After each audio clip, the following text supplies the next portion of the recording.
Computer too. There it is. Recording is in progress. So it's another Shade of Blue episode 22, and Ron will be joining us very shortly. 2 episodes in a week, man. That's we're moving up. We're moving up. That's a big deal. Yeah. We're moving up. Yeah, the other one. Jared was this debuted week. the mustache. Yeah. Yep. Tell him, Jared. Oh yeah, I got my mustache, my Mario mustache. Well, he's missing. It's gonna have to go though. Everyone's hating on it. All my friends and family. Nah, it's good for the show. It's good for the show. It bring personality to the show. Well, now that I see it on video, I'm like, yeah, I probably should shave it. You look like you always look like Joaquin Phoenix to me, man. I get that a lot too, Joaquin Phoenix. But no, I was just saying the pictures that I took, it actually looked nice, but on video, it looks. I don't know. I don't like it in video. No, it's looking nice. It looks because you know what it is. You got it like perfectly shaped. It's perfectly shaped right now. It's beautiful. It's a beautiful mustache, man. Thank you. Yeah, it's pretty thick. I could grow good facial hair. That's one thing I can do. Same here. Even when the hair goes up top, I still got the facial hair, if anything. So yeah, well, yours kind of stays downwards though, huh? Well, I get it shaped up. And right now, see, if you notice here, my beard is faded. He faded it. So usually though, no, he lines it up. So it's usually like right here. Yeah, see, that's low. Mine will be like, which side? Up. It'll go like way up here. Up to the eye socket. Uh-oh. Someone's coming in. I get. I'm pretty hairy, man. No, you are. How about like the body? The body too? Oh man, you ever seen Robin Williams? Yes. That's how I am. Oh my lord, mine too. My back is. I have 2 wings. I have no hair on the back except for both lungs, a big hair patch. I have like angel wings or some shit. Yeah. I'm kind of bald on the one side of my ribs though, because that's the side I sleep on. Ah, okay. So you're tossing, turning, is rubbing. Yep. There's that Ron right there. There he is. Oh man, what's up, my brother? I love you, man. Miss you. Long time no see. Bullshit cutting your hair and your bullshit mustache. I know you already talking shit to me. Fuck, what Dominican you went to today? What's his name? Alejandro? You hating on the cut? Oh man, you had to see it the other day. Bro. That shit was crisp. That shit was crazy crisp the other day. You Stalin Castro now? What's wrong with you? I'm styling, man. Listen. With the Aaron Judge cut and shit. That's what we do around here, though. Yeah. I'm from the Bronx, baby. Come on. Oh, now you from the Bronx. Oh wow. I just kept it simple with Mario. Hold on, Big Phil. I know you're upset with that. You heard what he just said, right? He's from the Bronx. My dad realizes that he's from Long Island now. Don't know this guy no more. Let's go to the mustache, please. Let's focus on the mustache. Yeah, Chief. No, it's gonna have to go. I've been getting. I liked it at first, but now everybody hates on it. So I feel like all my friends and family. So it's gonna have to go. Maybe tonight. I'm gonna shave it off tonight. So. See why you gonna do that to him, Ryan? You gonna make him shave the stash, man? No, it's not even him. It's just like everybody, literally everybody. I know. I'm just trying to throw one on him. It was like a couple days now, and my family kept asking me, "Is it fake? Why are you still wearing that fake mustache?" I'm like, "It's not fake. It's my real shit." No, that's the real stash. That's 100% real. Why you wasted all that time to get Princess Daisy, man? Like King Cooper's casket.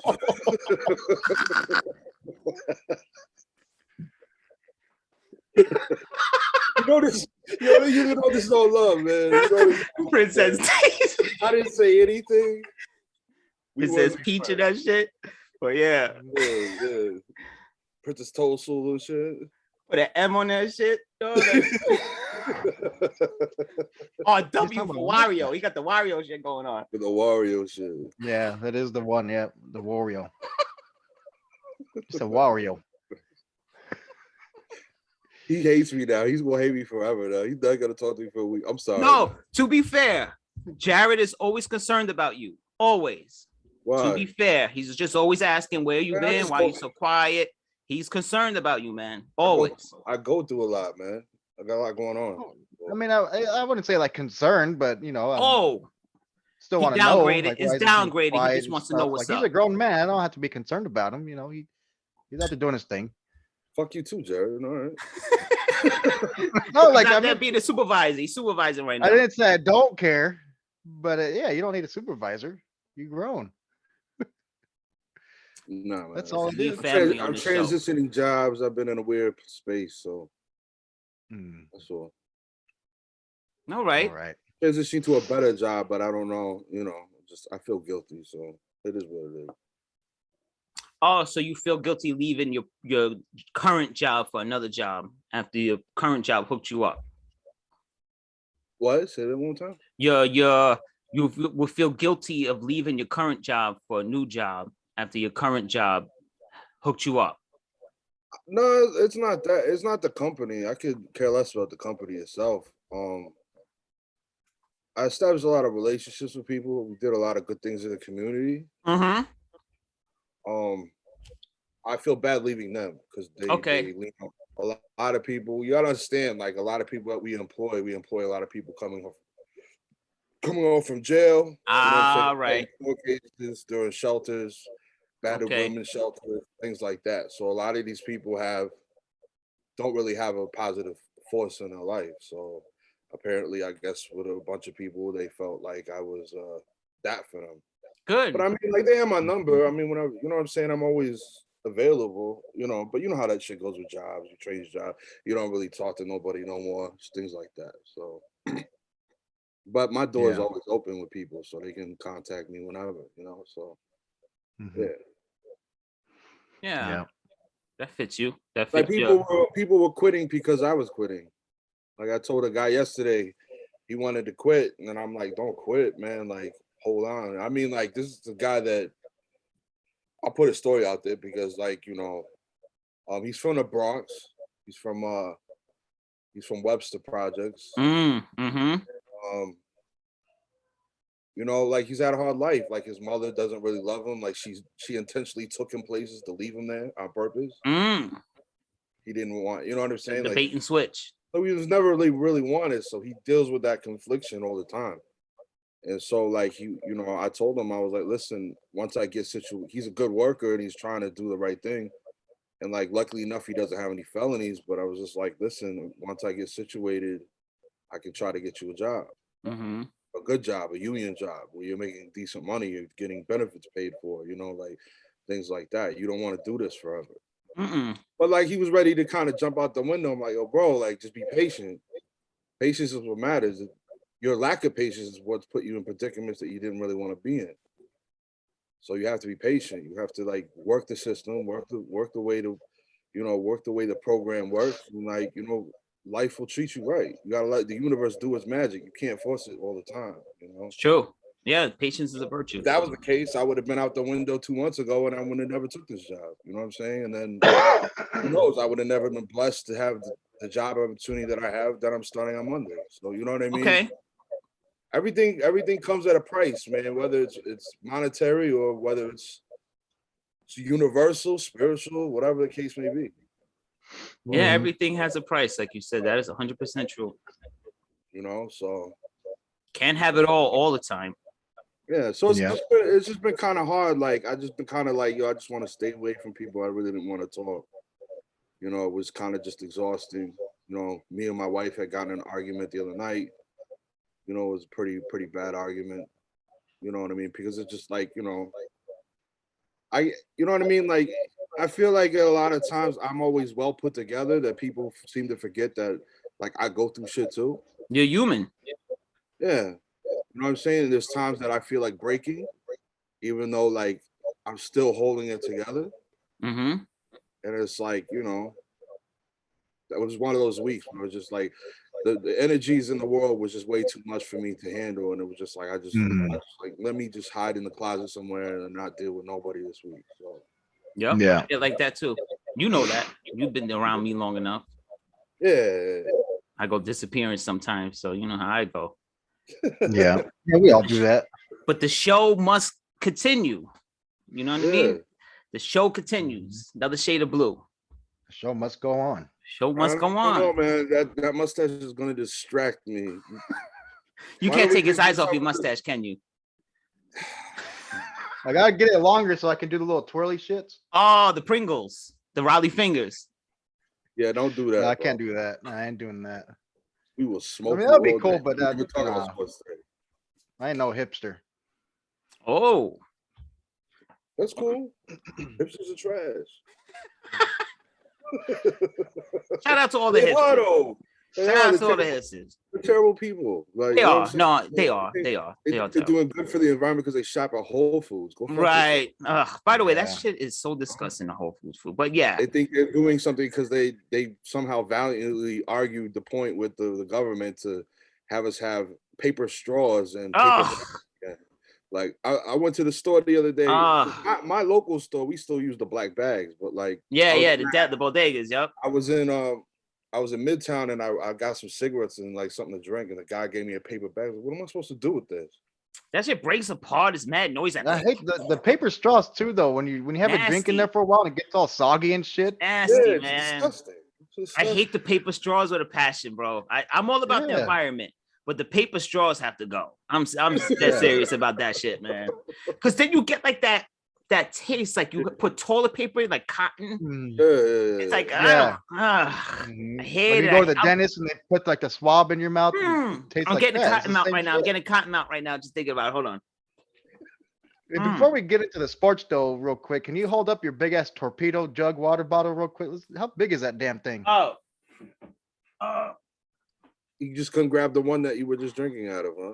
You just had to Oh, grab I it. got my. It's gonna disappear into the green screen, but then I No, have the this. one you have right now, Oh. the one that you've been drinking. Oh, you guys are fascinated with my water right here. Because you always got big ass shit. You drinking Evian? Yeah, that's my favorite water, bro. Oh my god. This looks like a torpedo from a damn submarine. Look at that. 1.5 liters, baby. You gotta lean back like 3 feet to get out of the freaking microphone. Because the mic is there. You guys are fascinated with my water habits. I noticed that. Yes, Lisa, I do know.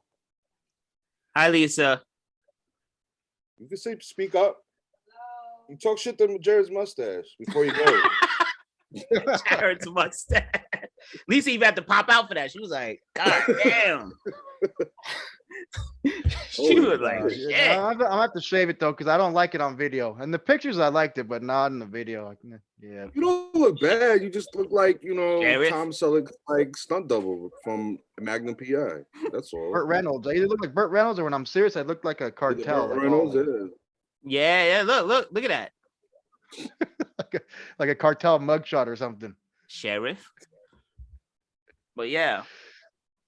So I don't know. Mm. All right. Real I was quick, gonna say, Rangers did the you guys best see team in who went to hockey. fucking- Real quick, just wanted Huh? to say that. I know we don't talk hockey so much on the show, but Rangers the best team in hockey. Just wanted to say that.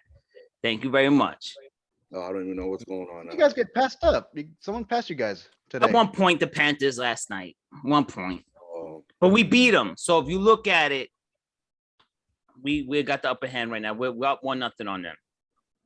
yeah. Okay. Best So the team in- thing with the points in the NHL, I was going to ask you about it because I'm kind of familiar with it, but it's still confusing. To this day, I get confused. So no Mhm. matter how many games you win, if you have more points, you can Yeah. get a better seed than a team with more wins. Yeah, because you have to figure in overtime losses and overtime, what shootout. Yeah, the points, everything comes together. But your points is what gives you that seed. Like the Rangers I mean, had I like get it. 4 It's just overtime weird. losses. So that's 4 points there, even though they lost those 4 overtime games. So Because you could score like 4 goals. Aren't goals points too, right? And then you win. mhm. So that's 5. No, a win is 2 points. You get 2 points for a win and 1 point to go to for going to overtime. Okay. And you guys got what, 39 or 40? 39. And the Panthers have 40, but like I said, we beat them. So the way I look at it is like we have a 1-0 lead on them. Yeah. So we're best team in hockey. Yeah, that's what I was saying. I need to brush up on hockey this year, and I need to get into it. You watch hockey, Ron? Nah, I haven't watched in years. No. Not your cup of tea? Nah, I don't know. I watch soccer. I think that's my You watch alternative. soccer? That's like my alternative sport, Though you were gonna say, fix your face, Phil. What? What'd I do? The whole world I've can't been be watching wrong. soccer lately, believe it or not. Huh? I've been watching the CONCACAF, and Oh,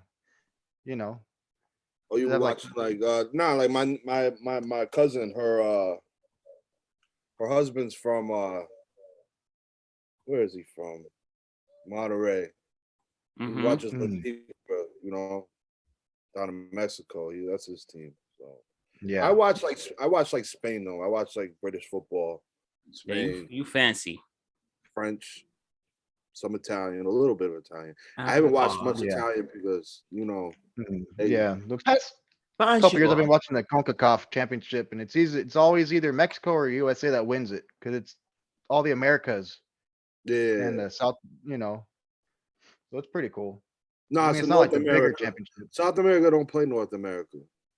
It's just all the Americas, isn't it? But No. Because if it was all Americas, we would lose. Both America, both United States and Mexico would lose all the time. Because so the North Americas, like the Argent, Americas. like I think it goes from Canada down to maybe like Panama. Anything down in Yeah, South you're right. America. I was fucked up with my geology. No, you're fine. Just because That's what you turn to me for that. if we played all Americas, Argentina and Brazil would, Oh, yeah. Colombia, they would kill us each year. Yeah. Uruguay, those type of countries, they on it. They don't. That's all they do. They shoot each other and play football. And play. Yup. That's it. That's true. I was gonna say, did you guys see who went to space yesterday? Michael the Great Strahan. Yeah, Yes, man. sir. Giants are just crazy. everywhere, man. Jared, Like he went to outer space? yeah. I listen. Technically, I don't think they really go into space though. They say they that's a go to the conspiracy brink of right there. space. Yeah, it's like the that's very edge. Like there's still like gravity and shit. It's like the edge. They're not like going by the International Space Station or anything like that. Like literally just go to the edge and come back. Okay. Still says that's an accomplishment. Well, that's what they say about everything, right? All the nothing's ever left low Earth orbit. That's what a lot of people think. They say it's impossible. No, it's not impossible. We went to the moon. You get a strong enough telescope, you can see the stuff we left behind. It's still there. Is it though? Because my dad and I were talking about that the other day. I just didn't research it because I know they planted a flag. There was some stuff left still behind. there. The launch pad for the orbiter or whatever. Okay. That's still there. I think the rover is still there. So all that conspiracy that it was a setup is if you fake. if you get a strong enough telescope, you can see all that stuff. It's still there. Okay. I didn't know that. I didn't know that. Nobody's been there to like let's throw this stuff in the dark. Right. The problem is there's been no other country that's been able to go to the moon. We are the only ones that were capable of doing it, and we did it. What didn't we do it 13 times? No, we didn't do it 13 times. We only did it like I think maybe 4 or 5. Okay. Oh, was it 4 or 5 the times? First Apollo missions we're building up to getting past the Van Allen belt, like the mathematics of it, the trajectory of everything. You know what I'm saying? Though the earlier Apollo missions were basically test missions to see how far we could go without anything bad happening. And I mean, of course, there's stuff. I think there's astronauts that died during those missions too. Well, Gotta look that up. But there's a lot of conspiracy that was a Hollywood set. Nah, man. Nah. I figured that. I mean, yeah, because I know we went to the moon, but you always hear it's set up. Conspiracies make sense, but there's too much stuff going on. The universe is so vast, and it does in fact exist. To sit there and act like we were, you know what I'm saying, like we're incapable of doing certain things. We're smart enough to be able to do them, and I'm a firm believer that aliens have been here before, and I'm sure, and I'm a firm believer that the technology was shared. Look at it like this, man. Is that how we have the pyramids? Look at the pyramids and shit. Think about this. And the Aztec pyramids. 120 years ago. Think about this. 120 years ago, we were riding carriages and horses. Yep. And bullshit cars that like literally like a carriage with the motor. Yeah. And you know what I'm saying? You see how fast everything is accelerated. Like we're able to do this. We're able to be in 3 different locations to talk to each other in real time and look at each other in real time. Yep. Well, have you guys seen the little the hieroglyphics or the hieroglyphs with like the etchings of the airplanes and helicopters in it? Yeah. Out there in Egypt? Yes, I did. They even found the little gold airplanes. It looked just like airplanes in space, like rockets. Like it's crazy. People parachuting and stuff like this. Yeah, holograms of that, sketches, people parachuting. Yeah. Even in the Bible, man. The First Testament, Ezekiel. Chariot. Ezekiel I was mean, the real. cherubim. Yeah, the chariot, Mhm. the wheel of fire. That's Yep. a UFO, bro. That wasn't. You know what Yeah, I'm that's how I saying? always see UFO. Yeah, I Mhm. think there's definitely species that exist out there that are. Some of them are probably way more dumber than us. Some are probably extremely smarter than us. Some of them may be able to transcend dimensions. Who knows? You Shit, know, they're probably looking down at us like I don't want to go to that fucking hellhole. The there's things. all the I shit mean, we're there's into. just things that we don't understand, and I don't think we'll ever be able to understand because we're Just just. like Deltron 3030 said, he said the aliens don't want to invade us because all of our natural resources are fading. Yeah, why would they want to come here for? We're in turmoil. You know what? I appreciate you, Jared. I really love that drop right there. Nobody I love talks about Deltron that. 3030. That's one of the Fucking greatest holding albums the ever people. made. There you go. One of the Mhm. greatest albums ever made, hands down. Mhm. Joe Dell Yeah, I is like him. And they also say there's like supposedly like several species of aliens already living amongst us. I don't know. Shapeshifters and stuff like Yeah. reptilians. Mhm. listen, man. I don't know. There's some weirdos. So that's one you wouldn't. That's one you don't. I'll be on the trade at 4:00 in the morning. I just say there might be. There's a few. I'm Yeah, sure I'm on the that train late they're too. masquerading as the New York's homeless out there because there's some weirdos on them trains. Oh, 100%. I go past Penn Station every night after work, and that shit is just crazy. There's no way that motherfucker's a human right there. No. Yo, me and my man was walking down the block because Sunset is still like old Brooklyn. And so we have to walk through this block that is basically a drug block. They still sell drugs out there day and night, 24/7. And these crackheads out there making noises, like crazy noises. Like my man was like, "Yo, what is this? Alien vs Predator? Like, like crackhead mating calls. Like, what's going on out here?" Over there bugging out. That's But crazy. yeah, I think aliens. Listen, I think aliens have helped push our technological advancements and push them far along. And I think we, you know what I'm saying, we haven't admitted that because obviously some people wouldn't be able to handle it. But you know what I'm saying? Like I firmly believe like I've read stories. I don't know. We got a moment. You got a moment? Well, the guy from that supposedly used to work at Area 51. Mm-hmm. What he was talking about in the recent stories over the past couple of You're years. talking He about says they Bob were working on Lazar, right? UFOs and stuff in there. You're talking about Bob Lazar, right? Yeah. Yeah, he actually lived where my brother-in-law and my sister-in-law lived for a minute. Oh shit. Until the FBI raided. Yup. Whatever, I guess. And the stuff he talked about and explained, I mean, that doesn't sound like someone could just make that up to me. Well, there's one guy, I forgot his name. I'd have to look it up and I'll share it with you guys later. He was a weatherman. He was a meteorologist, but like he worked for the military, and they gave him clearance to work because there's Area 51, and then there's other areas. Yeah, like yeah. 52, 53, 54. Mm-hmm. So this guy, they had put him, I think it was like Area 53 or something like that. One place that was offhand, and so they told him about like this mountain and stuff, but they were like, "Yo, don't," you know what I'm saying? Like he had clearance, but they were like, "Yo, don't be like just roaming around or whatever, you know, blah blah blah. Just go up there and do what you got to do." Well, the guy that was training him was telling him like, "Yo, there's things out here you might see, you might not be comfortable with, you might be comfortable with, you don't know." The guy was like, "Whatever, like I'm here to just do my job. I'm here to do the weather, whatever." You know what I'm saying? So he was basically on the side of this mountain and he found a species that was out there, and they like basically they were landing their little pods or the UFOs or whatever. They were landing them on the side of the mountain and like basically taking resources from the earth. Mm-hmm. And so he was like he established relationships with these people. Like they were like what do they call them? He became to know them over time. Well, they were talking to each other as much as they could because, like, you know, obviously aliens probably don't speak English, Right. Mhm. and like they would have ones that would you know what I mean, but because you know math is like the universal language. And I think that's how they would start talking. Because one time he was saying that like there was an elder and like they're called tall whites and they live for like hundreds of years. They don't live like a short lifespan like us. They live like for a very long time.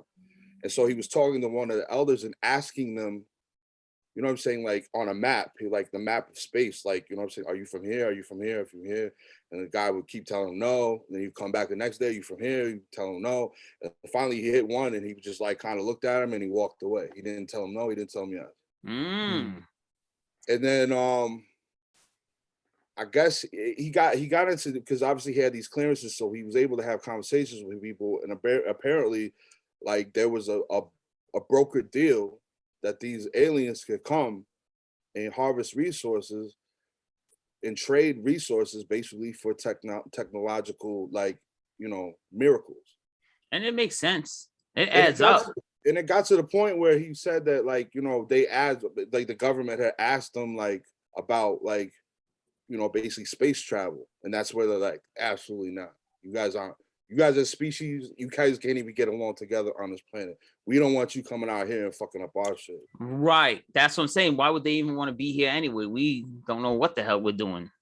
And then he would tell a story about how, you know, you've been to Vegas, right?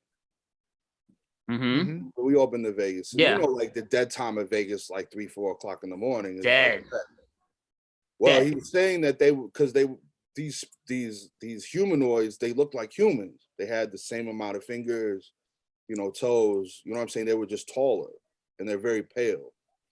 And so they would doctor them up at night, like put wigs on them and like sunglasses on. They taught them how to gamble. Oh shit. They really liked to gamble. So they, in the middle of the hell? night, they would take them from this spot, wherever they were at, and they would take them to casinos. Oh shit. Like when people were just, when people were like asleep, like when the most like deadest time in the casino, they would find time and they would take them. And they would like, that's the thing they love to do is gamble. Is gamble. Yeah. Wow. Damn. That's crazy. It's a story, but like, you know what I'm saying? Like, you know what I'm saying? Like, sometimes I'm like, I believe that shit. Me know too. what I mean? Me too. I mean, I don't know. Did you hear about where was that? Where was that at? Zimbabwe? Lisa? The school in Zimbabwe, right? I think it was Come over where it landed and all the kids seen it out there. Yeah. I was reading And something about kids, that. and they got all them kids together and they still like, they're able to like, the stories never changed. You have like 30, 40 kids that sat there and like experienced, it's consistent. And they're consistent. Like, so something is awry. Right. You know what I'm saying? Like all this stuff earlier this year with the declassification of certain things. Yep. You know what I mean? Like there's things that like obviously they're coming here. They don't know where they're going. They don't know what they're doing. I've seen UFOs myself. Oh, you They have? have an idea what they're doing, Mhm. but like I'm just saying, they're not telling us what they're doing. Right. And then you got pilots now seeing people in jetpacks flying past them and stuff. Yeah, so there's a bunch of weird stuff happening right now. Just tell us that they're here. Bro. Right. What does it matter now? You know how it is, though. They'll never say, you know.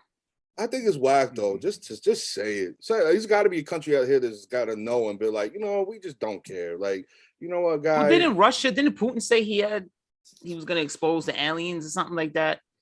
That we know about aliens? Didn't he say something? I think they talk because I know Russia has a lot of UFO issues. Yeah.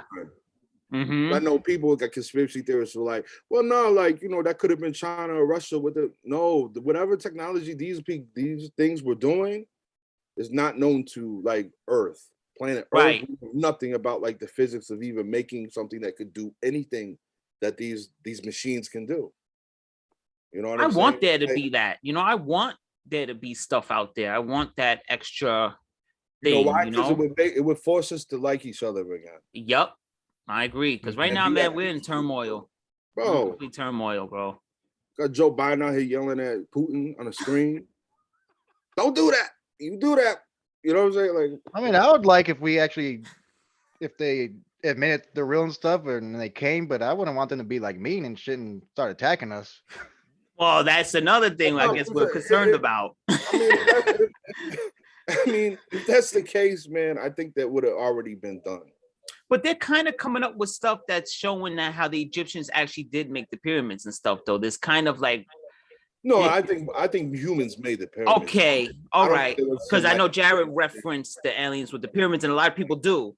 But I used to think the same thing. But now they're kind of coming up with how they did it. No, we are a very resilient and you know, intellectual and intelligent being. There's certain things we know how to do on our own. You know what I'm saying? Right. You know, I mean, there's stuff that we learn, and I'm sure there's like initial technological advances we might have learned from something else, but by learning those, we were able to advance things on our own with our own like thinking and our own dreaming and our own like, you know, projecting of like, this is the possibilities of what we can do. You know what I'm saying? As people, you know, so it's like I don't want to chalk everything up to like, you know, to like alien, artificial, like, artificial like intelligence. Yeah, bro. Like, you know, we have very brilliant humans. So we're in trouble though, because now you have trucks driving themselves, you have bathroom cleaning robots, you have You see that robot the other day? The one of the it looked like moving like around and looking at its hands. Yeah, we're in trouble, bro. I'm not feeling it. Creepy. I'm not feeling it at all. Did I talk to you, Phil, about the things that the Mandarin? We spoke about some artificial thing. My boss at the ballet studio used to work at. Friend stayed at the Mandarin. You know, the Mandarin is super expensive and shit. Yep. And like robotic bellboys and stuff. Robotic bellboys and shit. That's crazy, like, man. You know what I'm saying? Robotic room service. Like everything is done robotic. Dude. Like, yeah, we're in trouble with that shit. Now you got Starbucks where you have robots making your drinks now. It's crazy. Yeah. It's crazy, bro. It's scary, man. Got the robots in Hollywood delivering food. Oh shit, I didn't even know that. Up and down the sidewalks. Well, it's like at my new job, they have like because where I'm working now, starting Monday, it's a tech hub. It's partially a tech hub, it's partially like, you know, marine, it's partially they have a TV studio there, Steiner Studios is there, where they do TV shows, Spy, Law and Order, things like that. Okay. But like they're testing driverless vehicles where they just sit in the car and it drives them around. I mean, they don't go fast now, you know what I'm saying? Because they're just testing them out. They go like 5-10 miles an hour, but you see the guys in there with the computer and it just drives them around. Like at one point in the future, our jobs and, you know, the way we make money is going to be affected. What about our children? It's already happening in big warehouses. Yeah, it's scary, man. Well, no, when I was at General Motors, I mean, that was kind of, you know what I mean? They was bringing in a new, I forgot what it was. It was a new form of like robotics. And like, they ended up having to, you know, because of course it saves money. You know what I'm saying? So like the manpower was cut. Like, I think they cut like a few hundred people from a job. But they always counter that, like, no, we're gonna have the manpower with the robots. But at some point, you already know that's not gonna happen. First. But then once they see that they're saving money, they're gonna do that. Yeah. Yo, bro. The objective is to save as much money as possible. If you can get robots to do it. But you don't think that costs more than a human in the long run? Repairs. Because you got to think about it. You got to constantly replace a human. You have to pay them a salary. You don't have to pay a robot a salary. You got to pay benefits for us. You ain't got to do that. There's other intangibles. If you really think about it, like when you take a job like that, like a factory job, it's a really, you know what I'm saying? People talk about basketball players signing multi-million-dollar deals.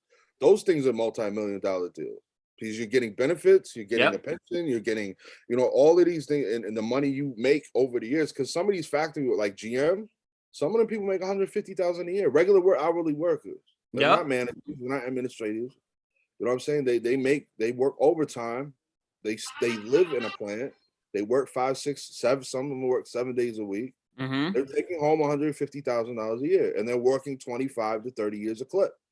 So that's multi-millions of dollars. Even at my job, what we make, you know, we're building towards our retirement. We get pension, medical, vacation, sick days. Yeah. So, you know, like I mean, I don't want my kids to have to not have that in the future though, because of some robots. Well, what I would do is like the world is changing and you have to understand, and it's been changing. Like my grandfather, right? He worked for General Motors until he retired. And when he retired is when they started bringing the robots. I mean, not the robots, but the computer systems in. Because my grandfather was administrative. Okay. But when they brought in computers, because you remember he worked after the World War II, and you know what I'm saying, there was no computers and shit. And then like 75 or whatever, that's when he decided to leave because he didn't want to have to learn it. You said he got out before everything advanced. He got out at the right time for him. Yeah, he had the time in where he was just like, I don't got to do this anymore. I'm too old to be learning something new. Right.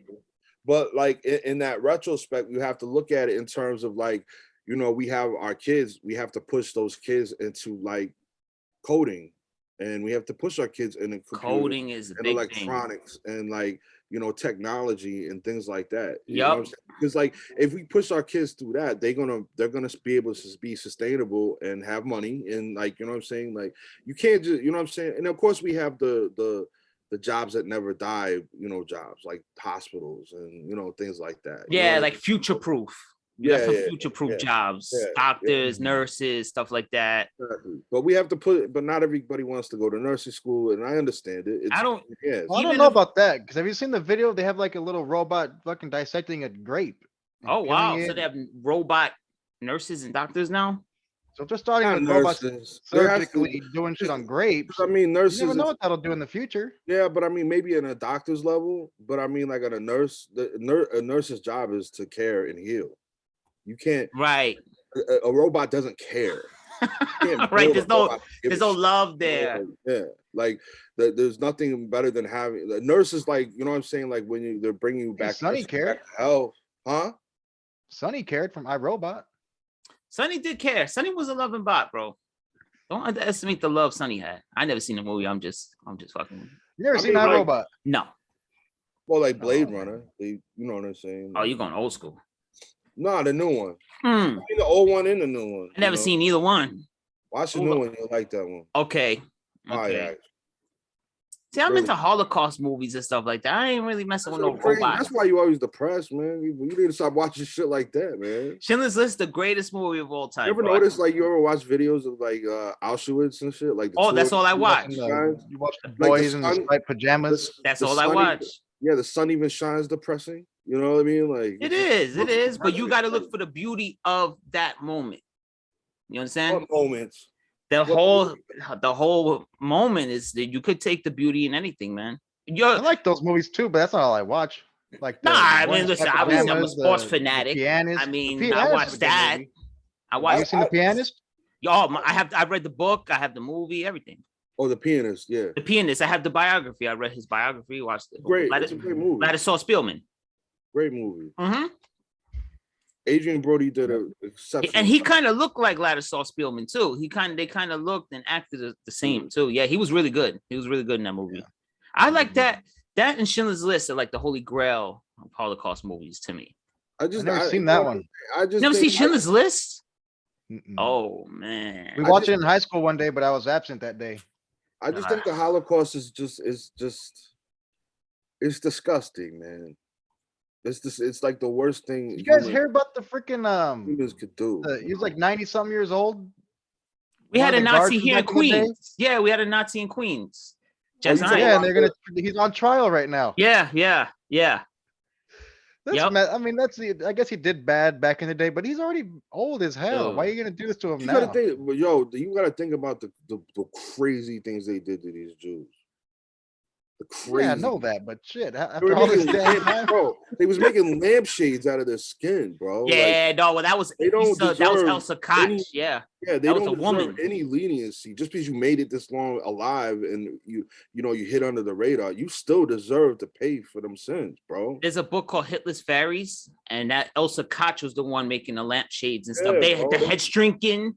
They were shrinking heads and jars and stuff. Yo, it was sick shit, man. They was doing tests on twins, like injecting ink in eyes and see if the other eye changes color, and some sick shit, man.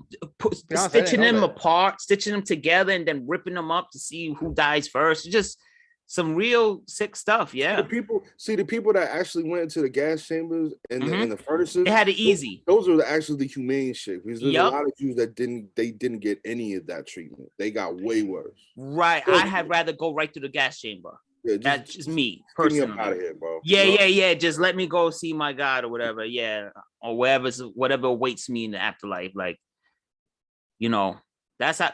Ron, Coles Thompson or Cozy Thompson, that's your cousin, right? Or It's my cousin Wayne. yeah. He said what's up. He's in the chat on Facebook. He said what's up. Oh, my cousin, my wonderful cousin Wayne, man. Yeah, he said what's up. He's one of the greatest. He's Shouts one out of the Wayne. greatest. Shout out he's to Wayne. Shout out. He's a Baltimore Ravens fan too, so show love. Yeah, it's all love right now. It's Show all love, Come on, man. Jackson. Go ahead, Jared. Show Oliver love. Brown. I know you're mad about that Super Bowl, but show love. Oh yes, yeah. Come on, man. I'm not mad anymore, but shit, if you gotta, say it like that. Well, they beat us in the Super Bowl too. Yeah, true that. So we're on the same side with we that all one. gotta No, I eat like that. them now. I like the team now. I like Oh, them. you like the Hollywood Ravens? Brown, Lamar I Jackson. can I've been never a like them, fan of bro. Lamar since he was at Louisville. They're good. I can like never them. like them for beating the Giants. I'm sorry. Never. That's why I like the Patriots. I tolerate the Patriots because we always beat them. So for me, But you have to give credit where credit is due. great Ed Reed- organization. Ed Reed, Ray Lewis, Mm. one of a kind players, bro. Yep, Ed Reed, the greatest safety ever. Ever. Hands Yeah, down. I know. Ed Shut Reed up, Jared. You can handle it. You got Steph Curry. I don't want to hear nothing out your And that's mouth. what I told them the other night. I said, I Hey, don't he's even gonna know get that record basketball tonight. He's gonna get it tonight. Oh, tonight?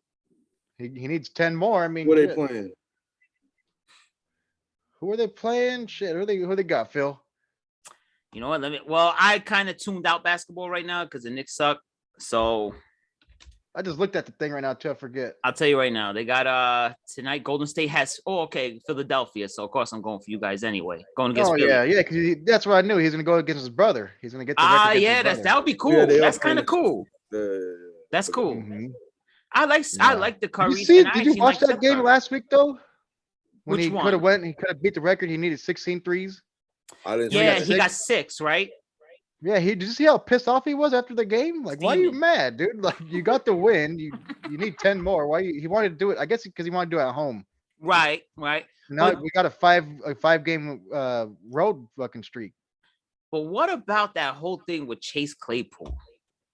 That right there reminded me of the Steph Curry thing because the selfishness with that whole thing. You get up, you catch a first down, the clock is How was ticking. Steph Curry selfish? What did he do? He was No, because you said that passing he it was and, pissed off about the 6 that he got the 6. You I still mean, I'm won. just assuming. I didn't see any articles about Right. it. No, When I but- saw him just walk off the court. That's what I thought. Yes, but when you said that, it reminded me Yeah. of what Chase Yeah, that Claypool. dude. Come on. That dude's crazy. What is up with the Steelers players? Have you noticed that? Le'Veon Bell, psychos. Antonio Brown, Claypool. Psychos. Once they do good, they all start becoming fucking divas and shit. At some point, do we have to look at the coach?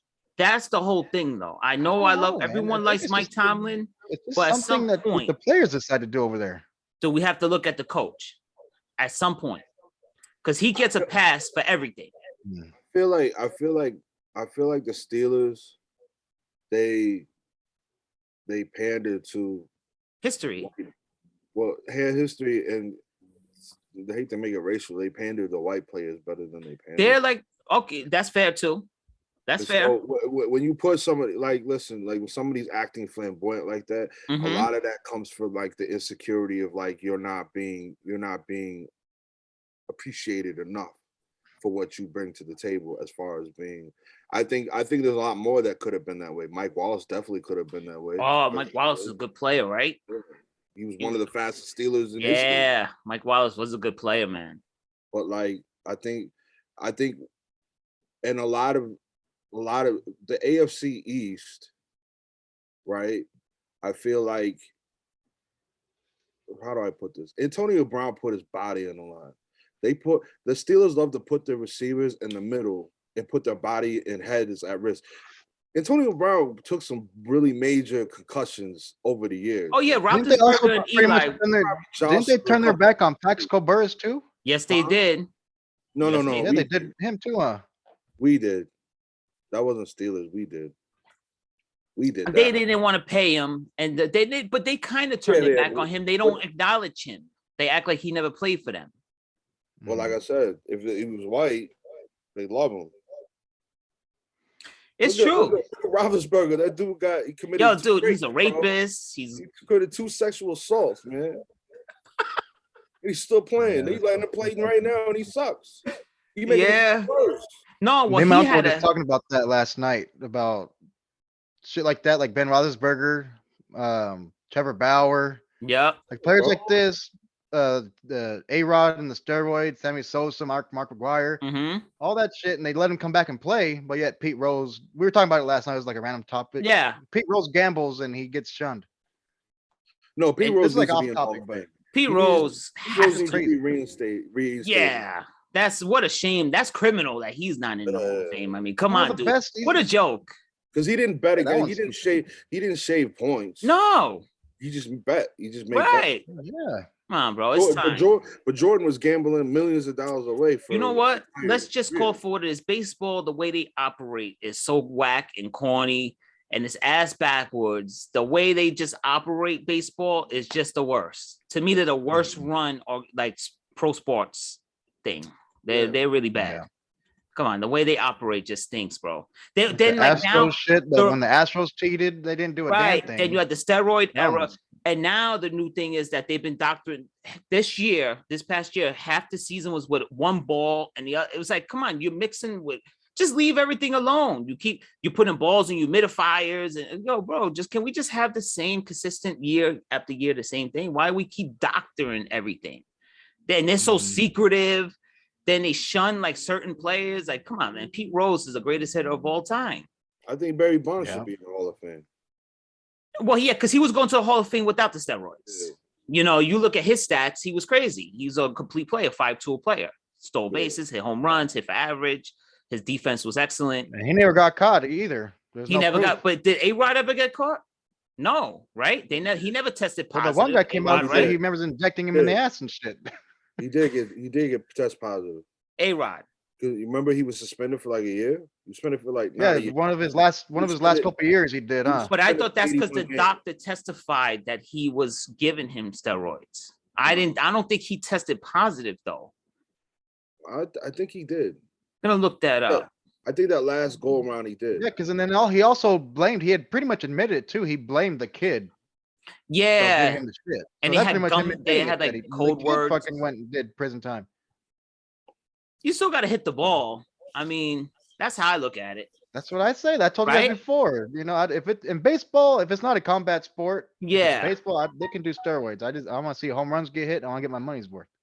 unless you're watching the Mets and they just have no offense whatsoever. It's like, Unless I'm it's like, like a can big old somebody Mark take McGwire. steroids on this team? Like, Yeah. come on, we need a unless hit. it's like a dude. big Mark McGuire crushing home runs against the Dodgers or something. Then It I'll always hate comes it. back to the Dodgers. You know what I'm saying? Always. Well, that's what I'm gonna say.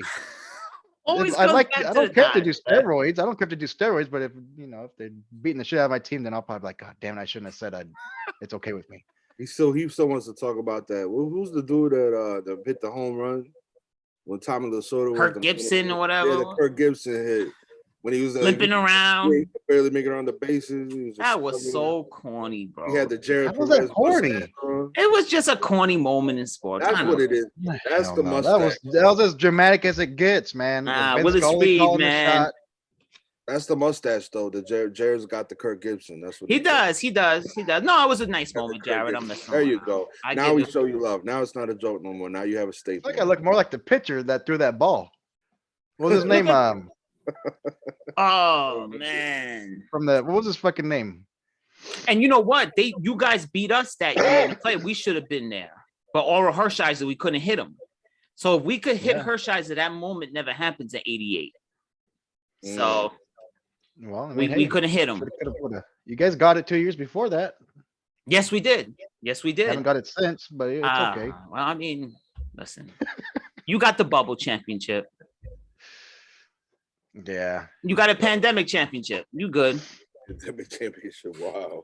Yeah. I mean, it is what it is. Like, I'll be honest. When we got that one in 2020, I was happy because I was like saying everyone played the same amount of games. But when we almost got it this past series or the last season, Yep. we made the playoffs and everything. I was like, we You made it guys to the World Series, but You guys just hit a wall. I was still Yeah. mad. Like, I don't know. I feel like it would have been better to win it in a regular amount Right. of game season.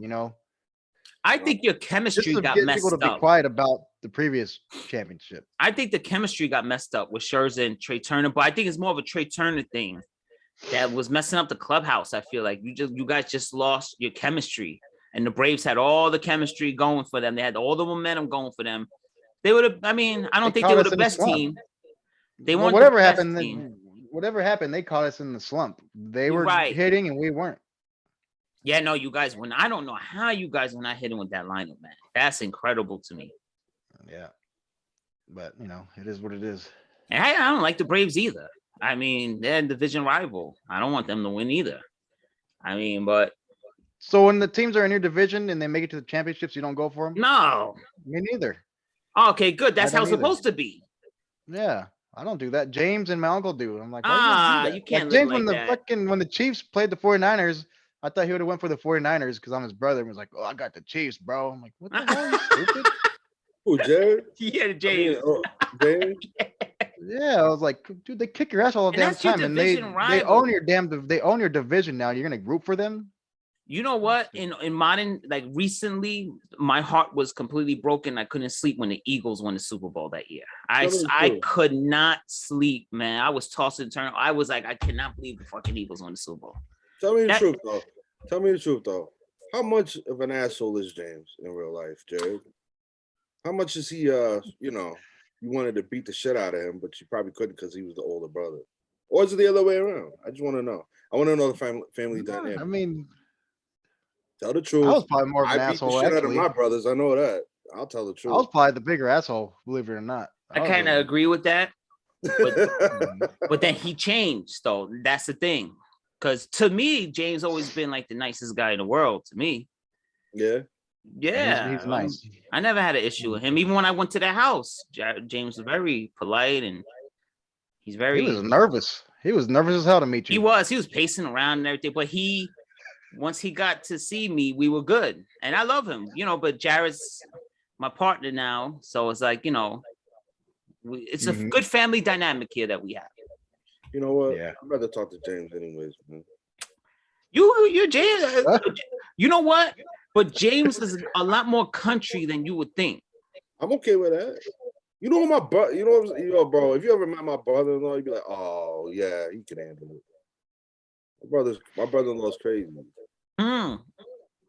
Okay. It's funny though, because he didn't grow up country, but he's country. Yeah. James be like, "Yo, you gonna get on this truck?" I was like, "Wait, I thought you were from California. What's going on?" Yeah, my brother-in-law, he's a rare breed, I guess. But yeah.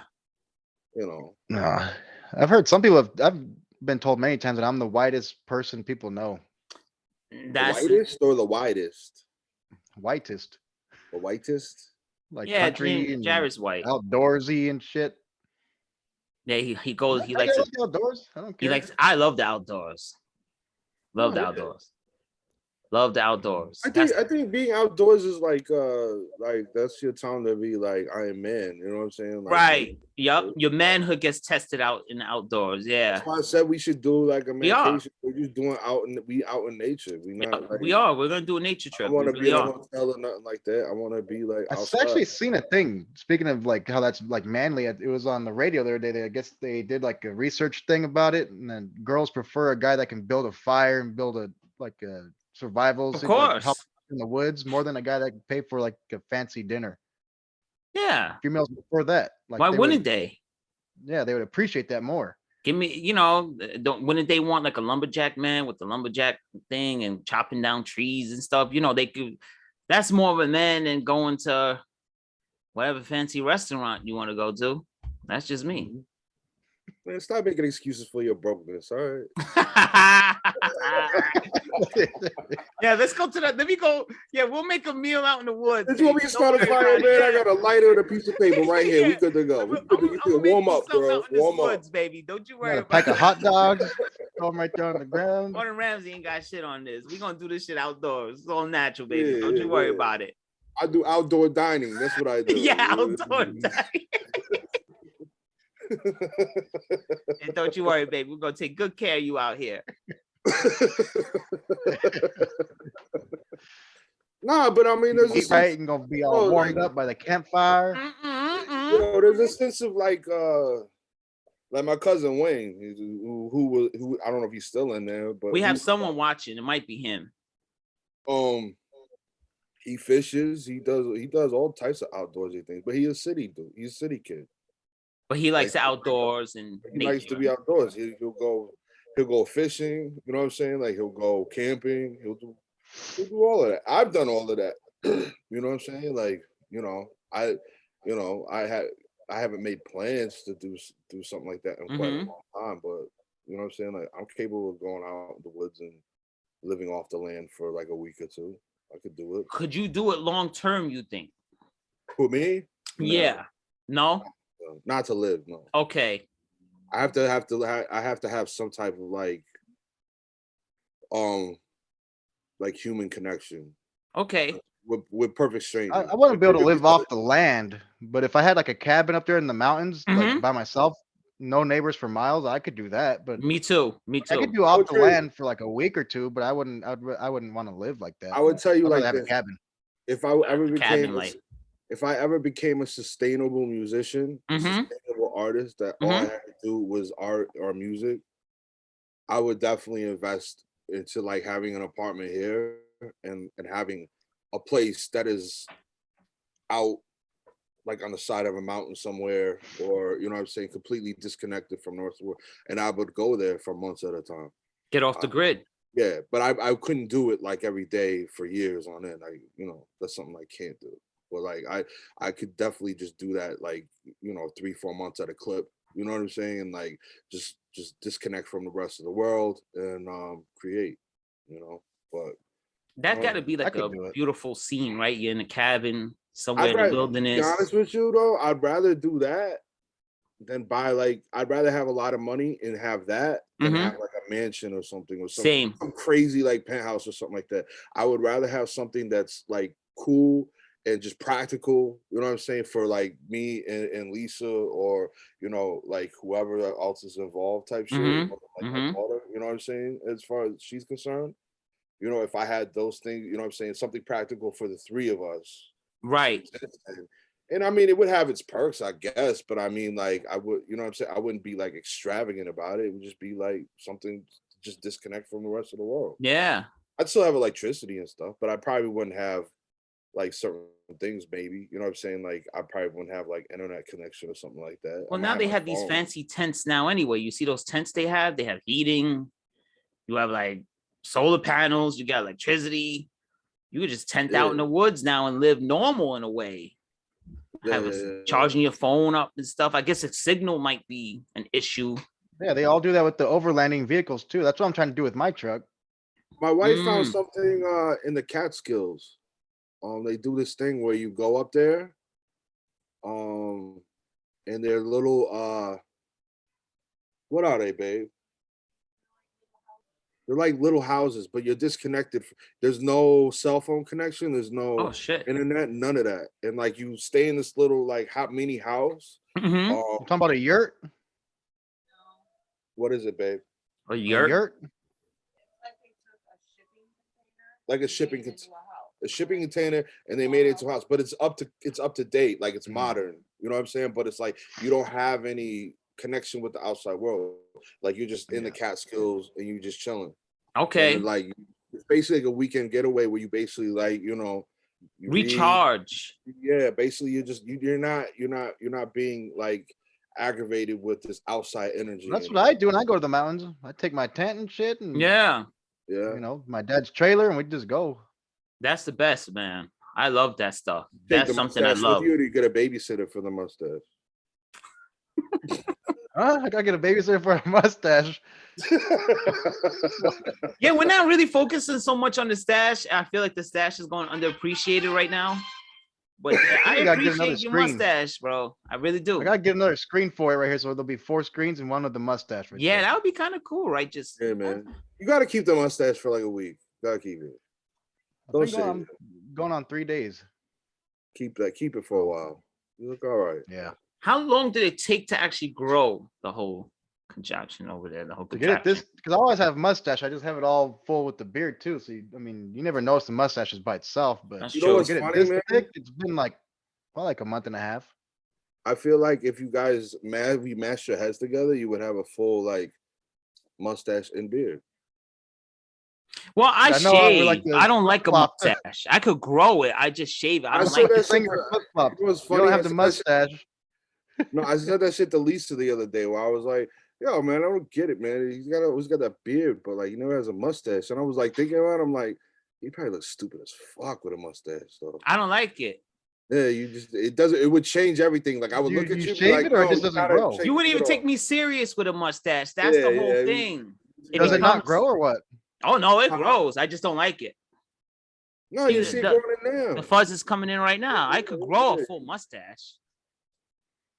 Well, look, check out got the beard fade and stuff. You feel me? But yeah, He's got the Bronx Amish chic thing going on here, you know. what does my dad call me? Fu Manchu, whatever the hell. Whatever the hell that is. I don't know. Wait, I don't even know what he's talking about when he calls me that. I don't even know. He be taking it way back. Man, Phil out here. He looked like a Belgian Amish soccer player.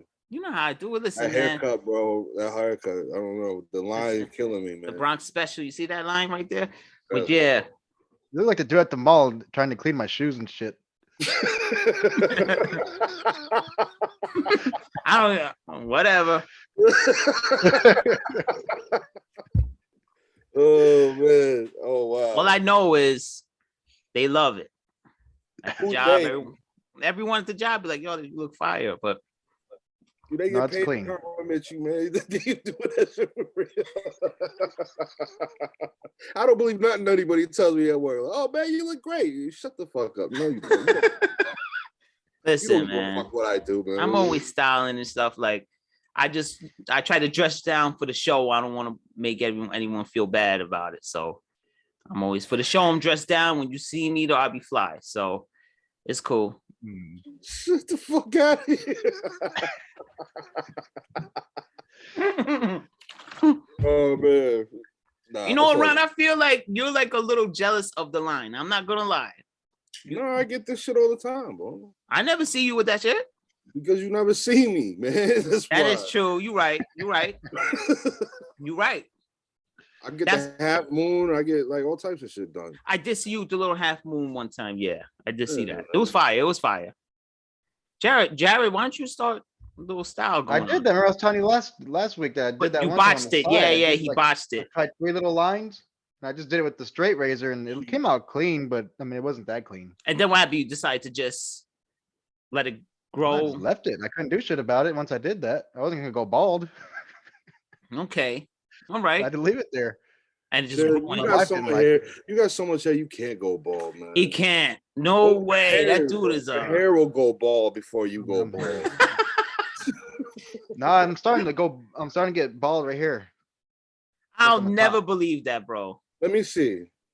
I'll Nah, I ain't about to show never it on the believe thing. it. Hell, I ain't about to show on the Come on. thing. My hair's messed up right now. Look at my hair. My hairline's all fucked up. I'll You got never a better believe hairline Jared. than me right now. Never believe Jared losing his hair with that, with those genetics that you got with that shit going on, bro. Nah. Oh, yeah, you're See? fine, man. Your hair looks good. You get that Nazi youth A little haircut. You're bit. good to go. Nah, hell nah.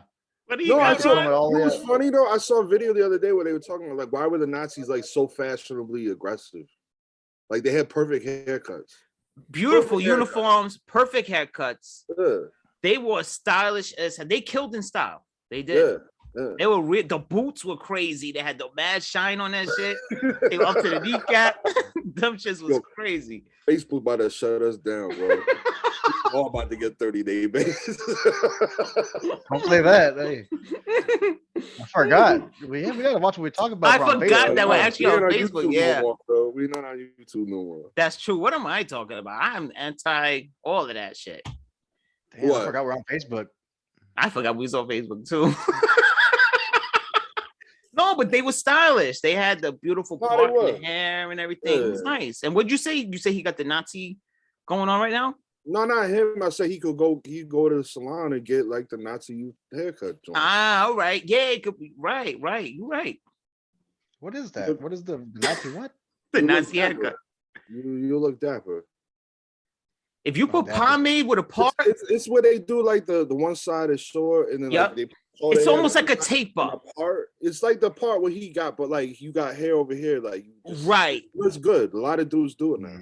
And it's almost like a Apologize tape about up, right? The Nazi tape Yeah. up. Yeah. You're talking about like I think in California they call it a comb over. I don't Is know that the if same it's thing? comb over. I don't know. Just go I think there that's to your called over barbers here. and just say, "Can I get the Nazi tape up?" And he'll hook it up. You'll know Man, I exactly don't what go we're to no talking barbers. about. Yo, man, they will I'm kick too you out that damn broke studio, to go to bro. barbers this day and age. I cut my own shit. I ain't spending $50 damn dollars. $50 What do on you haircut. mean? Bro, $50. Isn't that what you I pay said? They $50. charge like 40. I 30, pay 40. 40. Yeah, I see pay what the With hell? tip 40, though. The 50, what tip the hell's the makes it difference? 40. It's 35. Fuck Jared, that. Jared, I cut my own Jared. shit. I fade my own.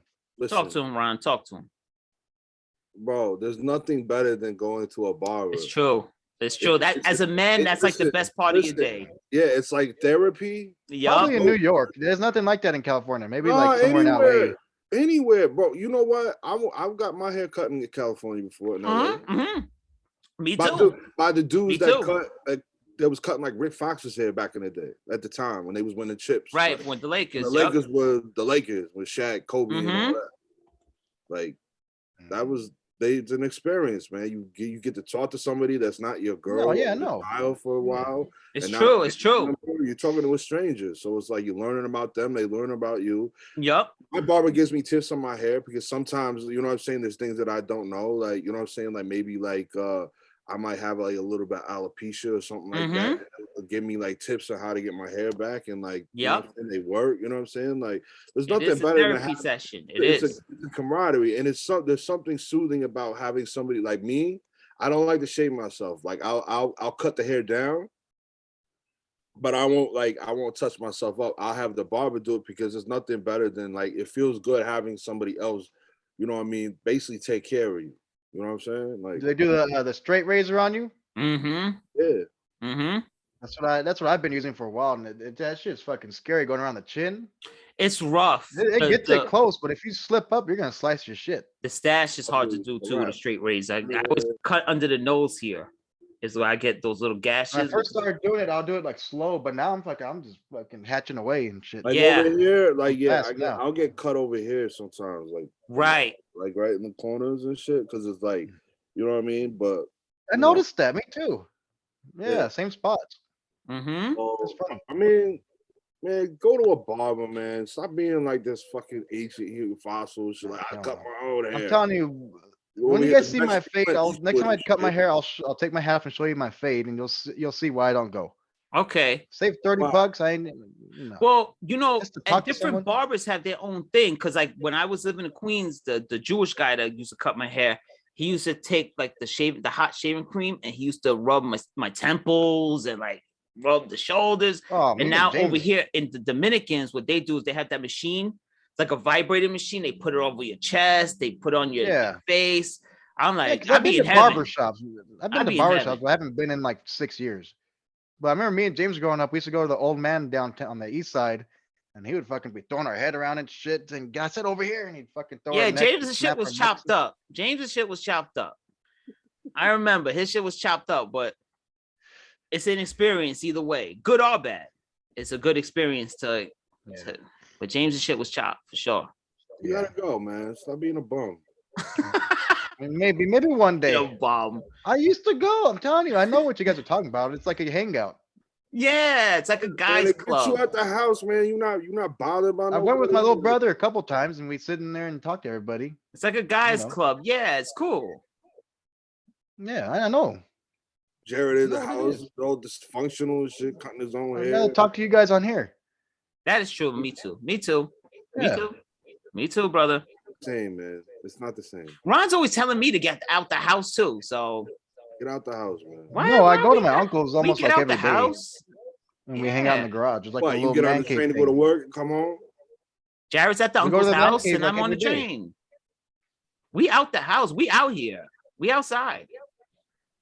No, watch. I'll send you a picture tonight, Ron, of the man cave. I'm in this man cave like probably every single night, if not 5 days And out of the 7 days. And to speak for Jared, you know what? Ron doesn't appreciate, not that he don't appreciate, he doesn't see. I was standing in the room that Jared's in right now. No, I'm not talking about my No, man I know cave. you're not talking about the office. No, I know. Yeah. But if I was living there, I would not probably wouldn't leave the office either. Where I'm freezing up here. Well, the only time I'm actually in here beautiful now is day. when we do the show. Right. Yeah. I'm talking about my uncle's man cave down the focus. street. I gotta refocus. Hold on. Look at that beautiful Rangers logo, by the way. Best team in hockey, brother. Look at that. There we go. Focus there. Yeah, I think I'm gonna have to head out though, guys. My wife, she's going to a Christmas party for her work, so I gotta let her get ready and stuff. Oh, you know what? Forget it. Don't let her do that. Don't worry about that. Yeah, what? You know what, man? Ron's always like Bring trying the to. kid out here. Bring the kid out here, man. Go ahead. Go get her. Go get the girl. Bring her on the show. I'll Nah. watch my mouth. I won't swear about it. I can't have her all in the videos. Like Puff. Like Steph Curry, Yeah. Steph and the kid. Remember when he had at the press conference? Oh yeah, and she took the mic Somebody's- from him. Somebody's kid's a little annoying. I forgot. Oh, I know who it was. It was Diggs from the Cowboys or his nephew. One of them was annoying. Every time, oh, my dad got an interception. All right. But yeah. What were you gonna say? What were you gonna say, Phil? Ron's What? always what? No, I was gonna say Ron is always telling us to just get out. Or Ron's always trying to be like a negative influence, like to get us out the Not a house. negative influence. You see this world out here. No, You live in because New you guys York. are You see it's That's the crazy problem. outside, bro. You don't Listen, you look. guys are. By the way, pussy rest in quick. peace to Slim 400. You see where Jared's at? Who cares about- California is crazy. The LAPD literally said we You don't can't live in protect you right LA. now. No, I understand that, but LAPD literally said we can't protect you right now. You coming out here on your own risk. NYPD don't know what is going on. Crime is crazy, bro. We good inside. Nobody told you to move to the Bronx. How about that? Queens is crazy too. It ain't that crazy. It ain't crazy like where you at. I don't Don't live in a let- war Don't zone. let it fool you. You think I Jared. lived in Syria or something? The Bronx is a terrible, terrible place. It is. It's a terrible place. Yes, it is. You know what? The Lion King when the dad and shit told Simba like that dark Yep. place over there, don't go there. That was the Bronx. Don't do it, brother. Don't do it yourself. I don't even like going to the Bronx. You used to come see me and stuff. You was good. You never I went still home come hurt. see you. I'm not scared of nobody. Right. You never went home hurt or nothing. I keep it rough. I keep it gully, man. I ain't got no problem with Everyone nobody. home hurt. Smack the shit out of anybody. You never got hurt out here, and I always sent you home in one piece. What do you mean you send me home? Motherfucker, I go home in one piece. I send you home in one piece, bro. I always protect you out here. You Send already him know. home like you tell him, okay, you go home. I send him now. home. Yeah, like I put him in a cab and everything like that. I make sure he gets home safe. I ain't scared of that. Talking like he's like one of your kids or something. Like you send him home. Jared, I'm good everywhere. I'm 100 grand everywhere I go, bro. That is true. I will I vouch know for that. somebody everywhere, bro. I It's true. Ron knows a million people. I will definitely vouch for that. You So could I'm go good. anywhere with Ron and he knows somebody. I be outside, bro. It's true. That I give him. Everywhere we go, every time I've been with him somewhere, he bumps into someone in a random block somewhere, like a random bodega. That's crazy too in New York. There's a lot of people in New York. Yeah. It's No. big, but it's not that big. If that makes any sense to you. Mm-hmm. It's big, but it's not that big. Like you'll see know what you people mean. you'll see people or again. You know what I'm saying? Yeah. There's a lot of people you don't see ever again, but those are probably tourists. But I mean, like there's a lot of people you see and you'll see them repeatedly. You know? It's true. Especially like if you take the transit and all that like that. Yeah. Like you on a constantly- routine in a train. Yup. Like my wife has the same people in her same train car every day. Same And here. And they sit in the same spot. Yup. Like it's like a weird, like unspoken agreement. Like they know, yo, don't sit in that spot. That's Lisa's spot when she gets on here at Avenue H. You know what I'm saying? Like, so Yeah. it is an agreement. But go outside, Yeah, man. I'm gonna take off, fellas. Though I'm See, gonna get he's that outside. thumbnail He up. going outside. Look. You see what I'm saying? You're not going Yeah, outside. I'm gonna You're go going to play outside. with the kid. Which is I got all to. good. That's a great alternative. Why your wife going out and you don't get to go out? What is it with that? I On got a almost Saturday every day. night? What? It's with her company. All the girls are going out. It's How come ladies' you- night, I bro. go out all the time. It's ladies' night. hmm Can't I let go the all the wife time, have a though. night, That's bro. why. Huh? You can't let the wife have a night. It's ladies' night, dude. I don't give a fuck what they do. Yeah. No, seriously, my wife could literally be like, "Yo, I know, Lisa. Right. like, Right. alright, That's what I'm Unless saying. you Let guys- let the wives have a night. I got video You guys games. keep talking. I'm Okay. gonna leave the thing I'm now. just gonna exit left. He's at. Yeah. You know, Leave- Jared I'll didn't get that thumbnail up, participate in none though. of this. Leave the mustache though, please. Thank you. All right. Are we getting a thumbnail? He's making a thumbnail right now. No, don't do the screenshots no more. Oh yeah, that's right. We good. Yeah, you had. You did that last week too. I said, we're I always take off or whatever. forget He that like we he have did a little custom. pose. I was posed. with I his was little like, cup. and then he was like, Oh, "No." I had the good pose too. I was like, everything. It was crazy, No, and you there was gotta no legit- picture being taken at all. Like that's the Yeah. craziest shit Yeah. about it. All right, I'm gonna take off. It was a good one. It was a good one as always. You guys See can the- stay on though. Just because I'm leaving doesn't mean you guys gotta get off. You know. Love you, cutie pie. Love you guys too. Love you, Wario. Be good, brother. All right. I'm gonna click the button now. All right, you can always join. He left, but you can always come back up in here. My man. So it's just you and me. And then Just- there were two. Now there's two, and we on Facebook. We good. Now We we about went to go off the rails. We off the rails We're on gonna get Facebook. Yeah, banned we for didn't talk like Tuesday. no sports this weekend show, but that's cool because there's more important stuff in the We world. had your midweek talk. And In how we sports, right? We did a midweek show where we was talking about sports. doing? There's not much going on, to be honest with you. Basketballs, Yeah. you know, That's in the basketball. same spot. The Knicks is still kind of spiraling a little bit. Stink. Nets, that was crazy last night with Trey Young and Durant. Yeah. They were really getting it. Well, Trey Young is the most annoying. He's like the new Reggie Miller to me or something. He's just he's like a pest, right? Just annoying. Just always trying to get it. Durant wasn't having it though. He was like, yo, bro. Durant was all up on him. You know, I don't like the Nets, but in that instance, I was pulling for them because I don't like Trey Young's ass at all. Yeah, there's nothing really going on right now. Nah. Football's football right now. The Giants suck. Niners suck. Our football teams stink. I mean, there's not Daniel much Jones gonna be all right, or saying structural. I'm getting like a Peyton Manning vibe from him for some reason, but I'm saying. right, you were getting that same thing going on. I thought it was like some Peyton Manning shit going Oh, on. you know man. what? I think it's time. I think you are talking out your ass when it's time to move on for Saquon. It's time to move on for Daniel Jones. But you don't think it's time for Saquon to Too go young though? to be having. He's too young to be having nerve. You know what I mean? Neck problems. Knee problems is one thing for like Saquon, man. Yeah, You having neck problems. You only 3 years in the league. yeah. I don't even want to deal with this anymore. I guess like the way he got hit or something. I don't know what happened with him. He's always like banged up or something anyway. So I'm done with him too. Like I want to win with him, obviously, because I love he reminds me of Eli Manning, but No, he's you Eli know what? Manning without winning. Listen, I never agreed with it because here's my thing, man. They should have never let Eli be the influence of him being a draft pick, and they should have made the draft pick on their own recon. Right. They just want a new Eli. They want the next Eli Manning. That's what it all comes down to. So it's like I think they should have shifted. It's like Joe Flacco, man. You knew when Lamar Jackson came in. It's a different ball game.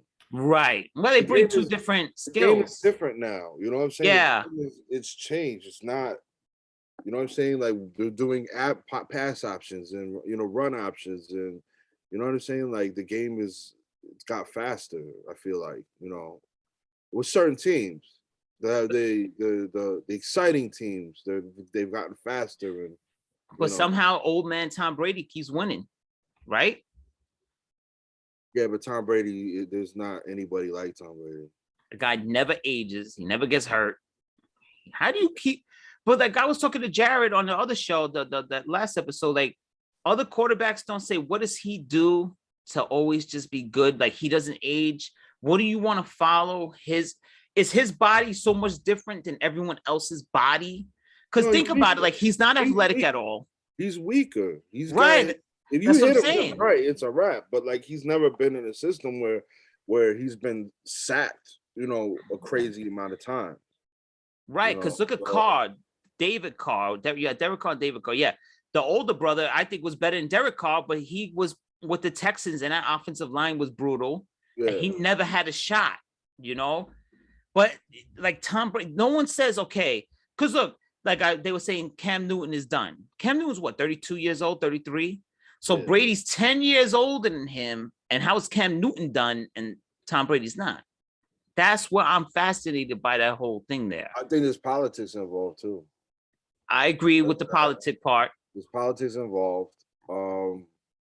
They'd rather have, for instance, like remember when Vic was just getting hit unnecessarily? Oh my God, he was taking those headshots too, man. I think they allow that with somebody like a Cam Newton too.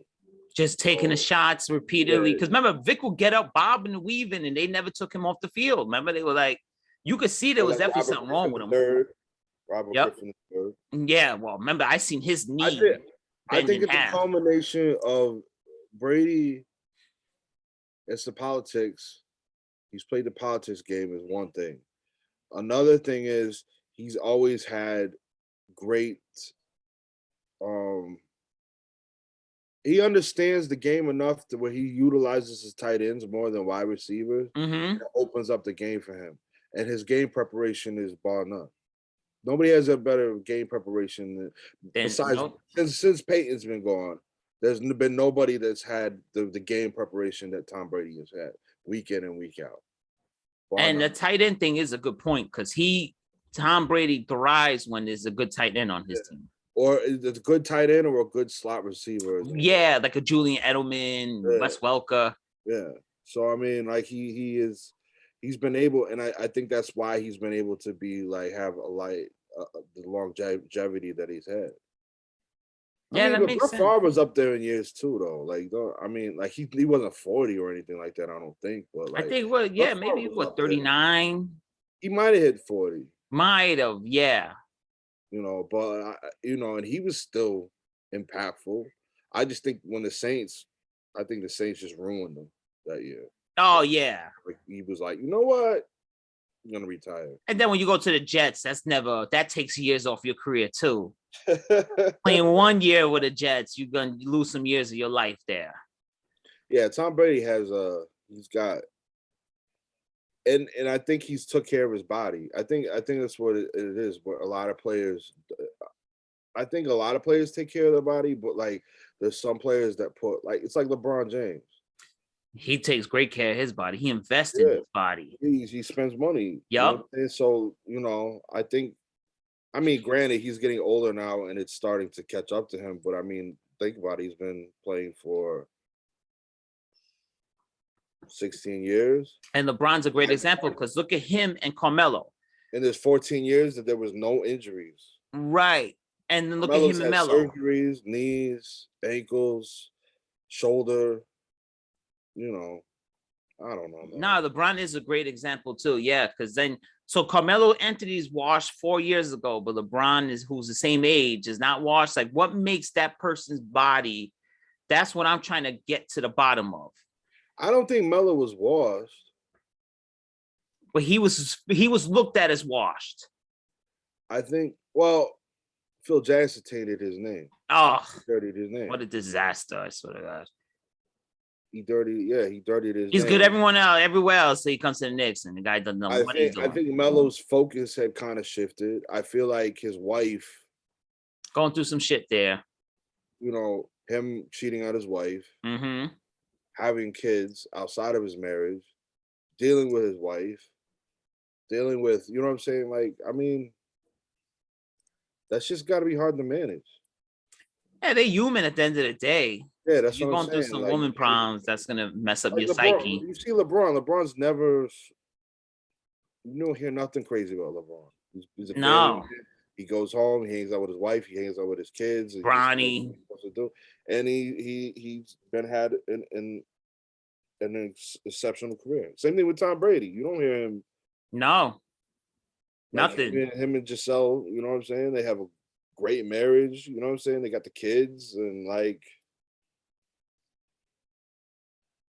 I guess, you know what I'm saying? Like, I guess that helps too, right? When you have like the perfect life, I'm sure that adds some extra years to your career too. When everything seems to break in good. Out of the ordinary things that happen, ordinary like hiccups in the world, like you don't really have anything to worry about. No. Stress is the #1 killer. It is. Yep. 100% true. Stressed out about stuff, and you are able to like breathe and like, all right, I'm gonna be all right for quite a long time. I mean, that's the luxury of being like a player. It's like, like you get played to have fun. Yeah, At you the play a kid's game and you're getting Yeah, paid for it. it's competitive, and I mean it gets serious at times. But really, at the end of the day, you have to really think about it. Like, yo, we playing a kids game. You know what I mean? We get paid millions of dollars. I don't gotta worry about nothing. My kids don't gotta worry about my Right. set up right. My great grandkids think I Yep. really worry about nothing. Generational wealth. I think look at KD. KD, he don't. You know what I mean? Like he don't have any kids. He's not married.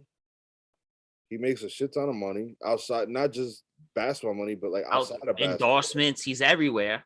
He's in the tech world, you know what I'm saying? Like the guy, he doesn't care. Like all I want to do is play hoops, go home, play 2K, smoke weed, and just like, live my life. And he was just on the Eli Manning show, actually. I don't know if you've seen that. Oh, I have to watch it then. Yeah, him and Eli had a shooting contest. It was crazy. That was a good episode. Him and Eli. It's like you would think they wouldn't mix and match so well, but no, it was nice. It was nice. But I think KD's boring like Eli's boring. Right. They have the same person. Not that they're boring, they just have the same personality. Yeah, they're like low key. Yeah. Because Eli, you see, he be cracking jokes like crazy on the Manning cast. I mean, that's what he's known for. But Durant, it was shocking to see him and Durant kind of interact with each other. It was just like, it was kind of weird, but it worked out though. You got to watch it. You got to watch it. That's funny to me. Yeah, he was on the Eli Manning show. It was definitely, they gave him a Giants jersey and everything. He was in MetLife Stadium.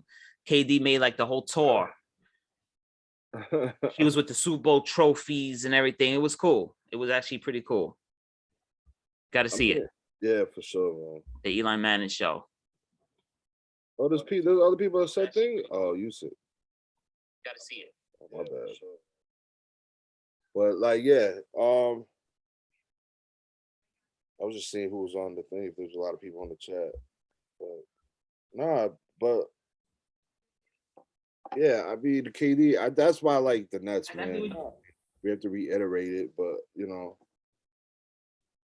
it's low key, man. I try to keep it low key, even though I know like a lot of people. I try to be like, I'm just low key, man. Let me just do it on, and let's let it be just that.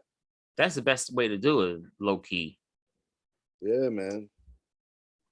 It's a holiday season, man. We're approaching Christmas right around the corner. Yeah. I'm excited this year for that. I'm not even ready for it's 2 weeks away. I know. We got the setup is nice, the Christmas tree and all that, but we don't have no gifts and nothing. I mean, I don't know what to get for anybody. I'm just like, I'm not getting anything for anybody. No? You're gonna be a Grinch? No. I'm doing it later. We're having like later Christmas. A later Christmas, all right. Because I'm starting a new job. Yep. Take care of some bills, and like now I have the ability to do really crazy things. Like for instance, like I have the ability to like tell my wife, take her to like a nice store and be like, what do you want? I mean, it sounds obnoxious, but I could take her to the Louis store and just be like, what do you want? I mean, that's right. No, I mean that's it's different. Like I don't know, like it's weirding me out a little bit, and I think that's why like I've been like a little intimidated to take this job because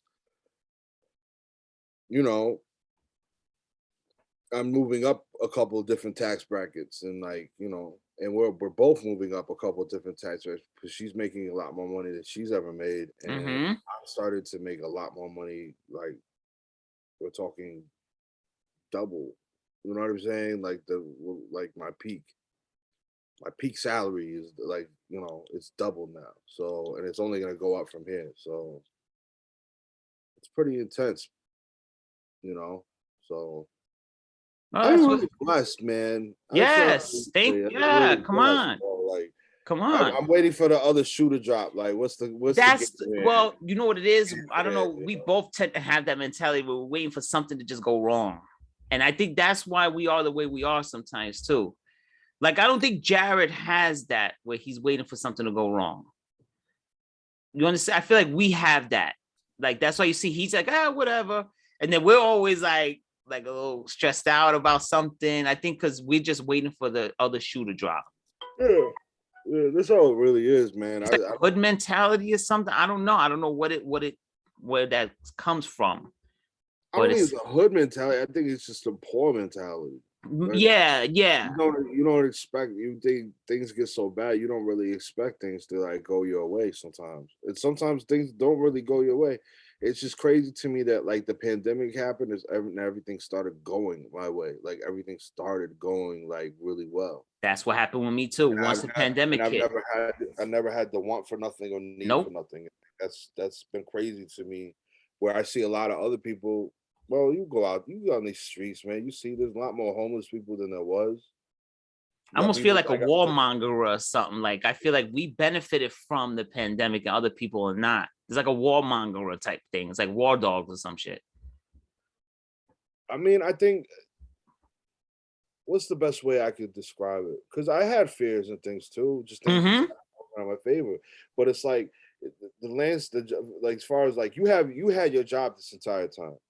Right. Yep. I had to shift and like imagine things, and I had to refocus on a lot of things, and I had to understand like what I was worth and what my skill set is worth post pandemic. Because the game has changed. So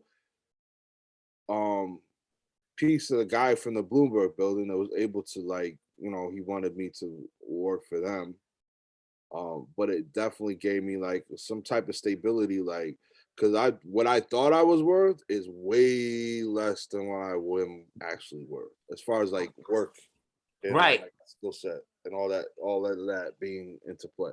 So with all that being into play, I was able to be like, okay, I can start opening, the avenues, the lanes a little bit, and like I could start applying to things that I never really thought I could apply for. But obviously now, I have the ability to do that. So, I think people just really needed to sit down and really, I don't think a lot of people took this pandemic seriously as far as like mental health and like, I feel like this was, me personally, I felt like this was a huge reset button into figuring out, you can kind of shift what you want to do with the rest of your life. And I don't think a lot of people took that into account. They just took it in, you know what I mean? Like whether you're dodging COVID or you're doing home, you know what I'm saying? You're working remotely or your kids are going to school remotely. And it's just like, you have to take 5 minutes and like really take in like the fact that like, you really need to take into account that like this is a time where you hang out with your kids.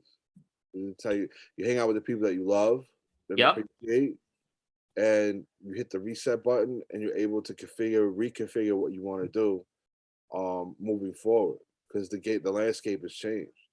Just not everybody's going back to like you work in an office building. There's a lot of nothing like how it used to be. Back, right? Yeah, nothing. A lot of people not come back, man. The whole scene has completely changed there. Right. Completely. So, yeah. So it's like, it's changed. So, so I mean, people have to like, I don't know, man. It's almost like going to a graveyard sometimes. Like when they send me somewhere to just like touch up on an office and you see their cubicles with their name. They're not there. It's like almost like going to a graveyard. It's the weirdest thing. They're just not there anymore.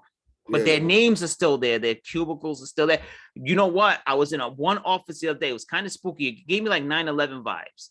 I went to one office the other day and this cubicle had the calendar up. And it's March 2020. It's still there. It just says March 2020. So that person, once the pandemic hit, they left. And I got like a certain vibe from that, man. It definitely had like some 9/11 vibes a little bit for some reason. I feel like we went through a 9/11 crisis. Yeah. Yep. And that calendar still is March 2020. And the crazy thing is, I don't think the rest of the world or the rest of the country, I mean, no, in America, the rest of the country does not fully understand the scope of what us New Yorkers went through for like 2-3 months. Of course, it falls on us all the time. Yeah. And people are like, yo, like, I don't, you know what I'm saying? It wasn't that bad. And it's like, yo, bro, you don't understand how bad it was, bro. Like, it was crazy. Like, you going from like everybody's outside, like we talking about 20 million 8 million people that live here, 20 million people in like the area at all times. And nobody Like, outside. nobody, there's nothing moving. It was just crazy, right? When you looked out, there was literally not one person in the streets. Yeah. But see, now I'm reading now we're kind of going the other direction again. What, get more people? With COVID again, and now the mandate is back, the mask mandate. They're saying that this winter, the numbers are going to go sky high, the new variants.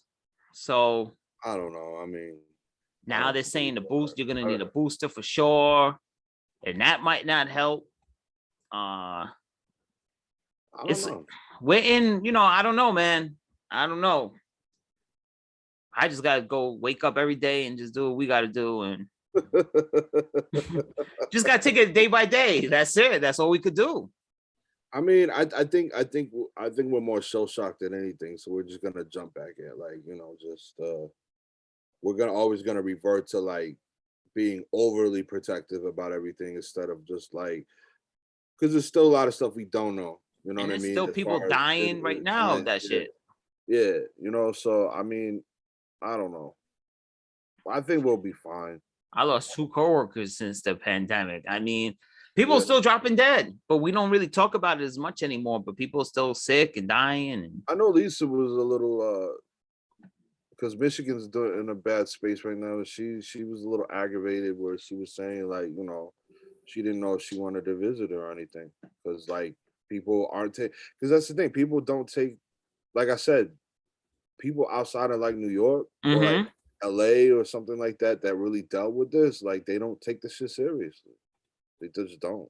And again, and like you said, it's political stuff too. You got a lot of politics involved with the virus for some reason, which is like, and that's people being stupid, and like you have a lot of stupid people that don't know what the fuck is going on. It's right. Like, it's right.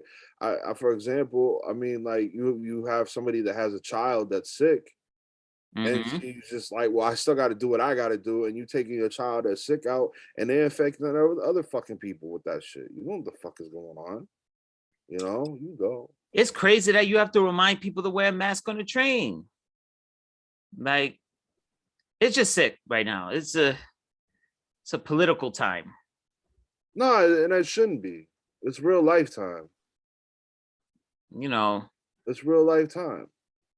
And then in the middle of that, we're dealing with other stuff like gender and this. And sometimes I'm just like, bro, can we just go back to how life used to be? Like, where everything was just normal. Now everything, there's politics involved.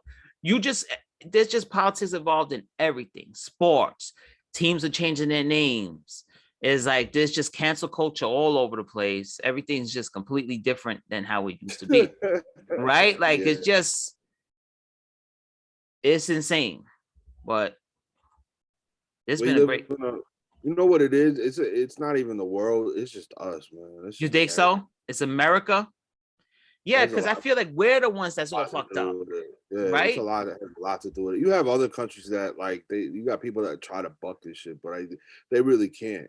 You know what I'm saying? Right. They have to they still have to be like, all right, you got to do it this way, or do it some other way and shit. Like, so, I mean, we're as people like I had a conversation with somebody, one of my boys, a few years ago about this, where I was saying like the country is so free that eventually it's gonna enslave itself and like eat itself from the inside out. Yeah, we're just rotten at the core. Yeah, people are so concerned. You know what I'm saying? Like, and not to say being free in this country is a bad thing. It's not. But you have people that try to control that shit, and it turns people into evil people. Yeah. Yep. I think we're just rotten at the core right now in this country. Like, it's crazy. We're rotting from the inside out. The shit that we think is okay, like on a moral plane, is it's insane. It's insane. I'm sick of this stuff. I mean, I wanted to move to. I wouldn't mind moving to somewhere like Dubai or something like that. Me too. Where everything is just strict and just like you can't just like. You have to be on your best behavior. You know what I'm saying? Or like it's like you're gonna sit in a prison cell for cursing out. Yeah. shit. But I Yeah, mean, there's no such thing like, oh, my vaccine rights or whatever. It's either you get this they vaccine don't or care. you going to jail. Like, there's It's no like it's like China, where it's like, when people are always like, it's a conspiracy, like for like right, it's like an American conspiracy. It's like, no, bro, China know what they were doing. right. And like when I have that conversation with people, like, well, what do you mean? And it's like, yo, bro, like, not the Chinese people, but the government. Like, the government is capable of doing a lot. So it's like, Mhm. yeah, it's their fault. It's the government's fault. Because you know what? At the end of the day, they tell their people to stay in the crib. And what do those people do? They Stay in the crib. because you ain't got no choice. Look what they were doing in Dominican Republic. Udaco was showing me. They were told to stay in the crib. Yeah. No, was it Dominican Republic? It was the Philippines or whatever. They said, if you get found outside, we will shoot you on sight. I believe it was the Philippines, actually. I believe it. And they were like, we will shoot you on sight. And then in Dominican Republic, if you were caught outside, they were literally, I seen the videos, they would literally round you up and beat the crap out of you and then send you on your way and they go home. They will literally round you up, beat you down, and send your ass home. But here it's like, no, that's my constitutional right. Like, we're just so messed up here, bro. It's I don't know, man. No, we got ahead of ourselves. And like, what I mean, it's like it's this weird underbelly of like America, right? Mm-hmm. It's not racial, but it breaks down to like a certain type of like American citizen. Class, right? It's more of a class. It's not thing. even a class thing. It's No, it's not even class because I just feel like it's uncomfortable to be white in America. Yeah, you have to kind of be on edge right now. If that makes any sense. Yeah, no, it makes complete sense. And then complete sense. You have people like like the old standard of like the older guard of like, what America stood for, like those That shit things is gone. It doesn't really exist anymore. And No. I think a lot of these people, they're like, no, it has to still exist.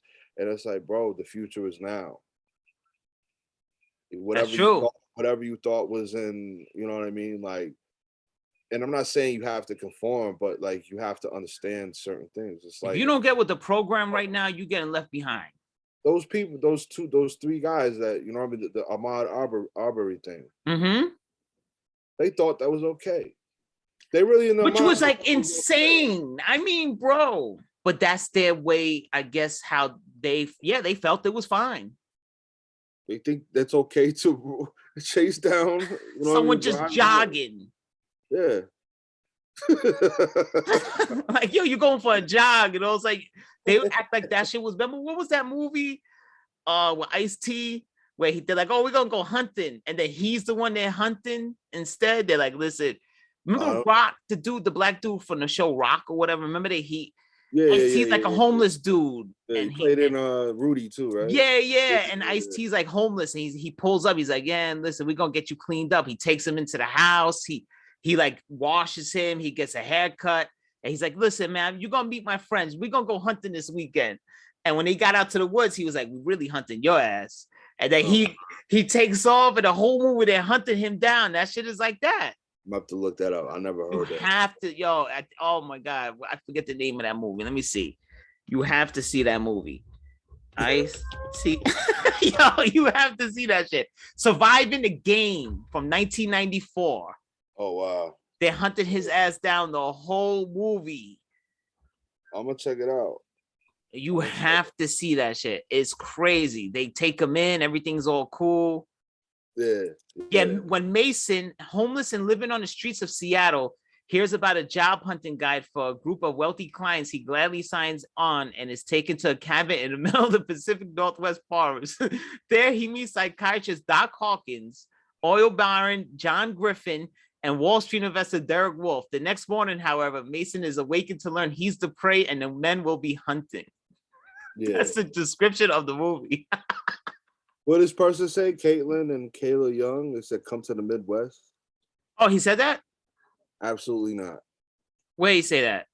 Oh, shit. What's up, Kate? Yeah, what's up, Caitlin? That's my brother right there. Who's that? That's oh, me and him went to Oh, boot it's camp Catlin, together. not Caitlin. Okay. Yeah. Sorry, Catlin. Yes, Catlin Young. Yeah, that's my brother right there. That's my brother I from will another mother, absolutely not be actually. coming to the Midwest for anything. That's my brother from another mother, man. I love that Wow. dude. That dude he is like the most unracist, like unassuming dude I've ever met. We went to boot camp together. So we've been through some shit together. And that's my brother right there. Huge 49er fan, unfortunately. But guess what though? This is the craziest thing. I think if I remember, he's from South Dakota, right? He's a huge Niners head, but guess what? His brother is a diehard, like us, New York Giants fan. Yo, real talk though. Diehard New York Giants fan. I would definitely go to South Dakota because South Dakota is kind of fly. He said less problems, which he's right. Low key, South Dakota is kind of ill. So, you know. And he's a mailman out there. But I was like, so how many? I think the western side of South Dakota, yeah, like towards the mountains, the Rockies, it's fire over there.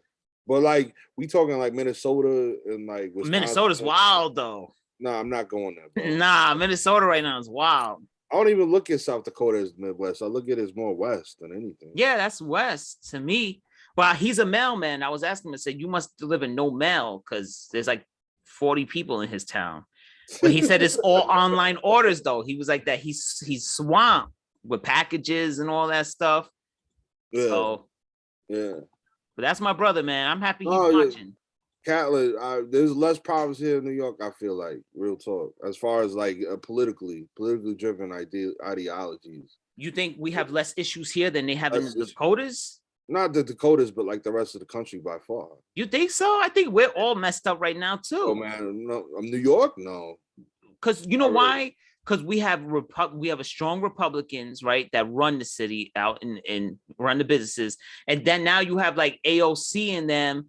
And then you have regular Democrats like us. So it's sort of like we're like always an internal battle here. No. There's not so much internal. Why am I killing you? No, just listen. I'm giving you a backdrop. New York is where liberalism like reigns supreme. And liberalism, I mean, in the fact of like what I want to call it, humanitarian aspect of liberal. You know, it's not so much political. You know what I'm saying? Like we have political, things that go on here, but I feel like it's a lot more.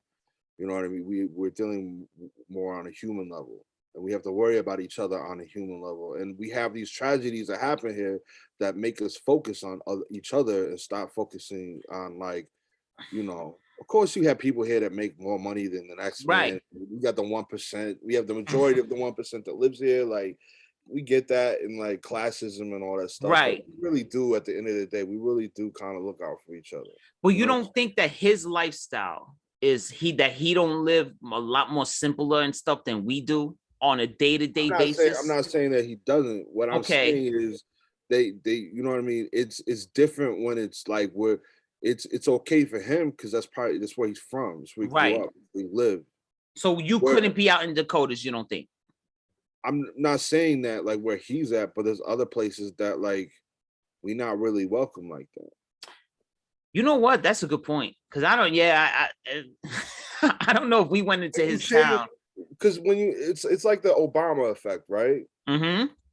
When you change the schematic, like you have a small town of like say like 100 people, and you're the black person or whatever, you're somebody that's different. Yep. That comes in and you automatically just drop into their world on some respawn shit from like Call of Duty. Right. People are gonna be like, who is this person? Like, what are they about? Like, because you know what I mean? Like their education is different than ours. Like, you know what I'm saying? We're forced to oh wait, hold on. He said something. Yes, you would. That's the difference. Like 9 times out of 10, nobody would even talk to you. You're right. You're 100% right there. If you dropped him in my block right now, nobody even think about him. Nobody would pay no attention to him. It's true. It's true. Because we're just so used to seeing everybody. Yeah. It's true. And New York nowadays is very welcoming, I think, to everybody. With a melting pot. It's not like the 90s no more. Nah, you could drop, because now it's funny because when I'm in Washington Heights, they have the whole Jewish area where it's just all Jews. And then you go 2 blocks down and there's a bunch of people outside the bodegas, like it's regular. It's just, that's the beauty of New York, you know. But yeah, I think you're right, though. He would pretty much just fit right in. But if we went to his area. I'm not saying I'm not saying we wouldn't fit in. We would probably fit in after it would take time to have conversations with There would be people. some stairs, though. Initially, yeah. I've had it happen to me before. They were like, did that guy stay on the beach too long? He fell asleep on the beach or something? I went to Virginia Beach for spring break one time, and we just went into West Virginia. Oh, no. See, West Virginia, bro. All I did was go in there to grab some food, and everybody, like, you could hear the fork drop. Like, who? West Virginia is their own thing, though. West Virginia, I feel like it's not part of the United States. They're like their own thing going on. Shout out to my man Dolly, by the way, who Catlin knows him. We went to boot camp with him. He's from West Virginia. Shout outs to him. But they're their own thing in West Virginia. West Virginia just Jared's in the chat. What's up, Jared? I see you, brother. What does this have? No, because Jared, he said, what does this have to do with his 49ers? No, because Catlin is Niners fan. Is a diehard Niners fan. Fell asleep on the beach. No, because they were like, did that guy in the Brooklyn house? He must have went on the beach for too long, because he must have fell asleep while suntanning or something. Right. Nah, but I'm just saying, like, it's like, God damn. It's a hoot nanny over here.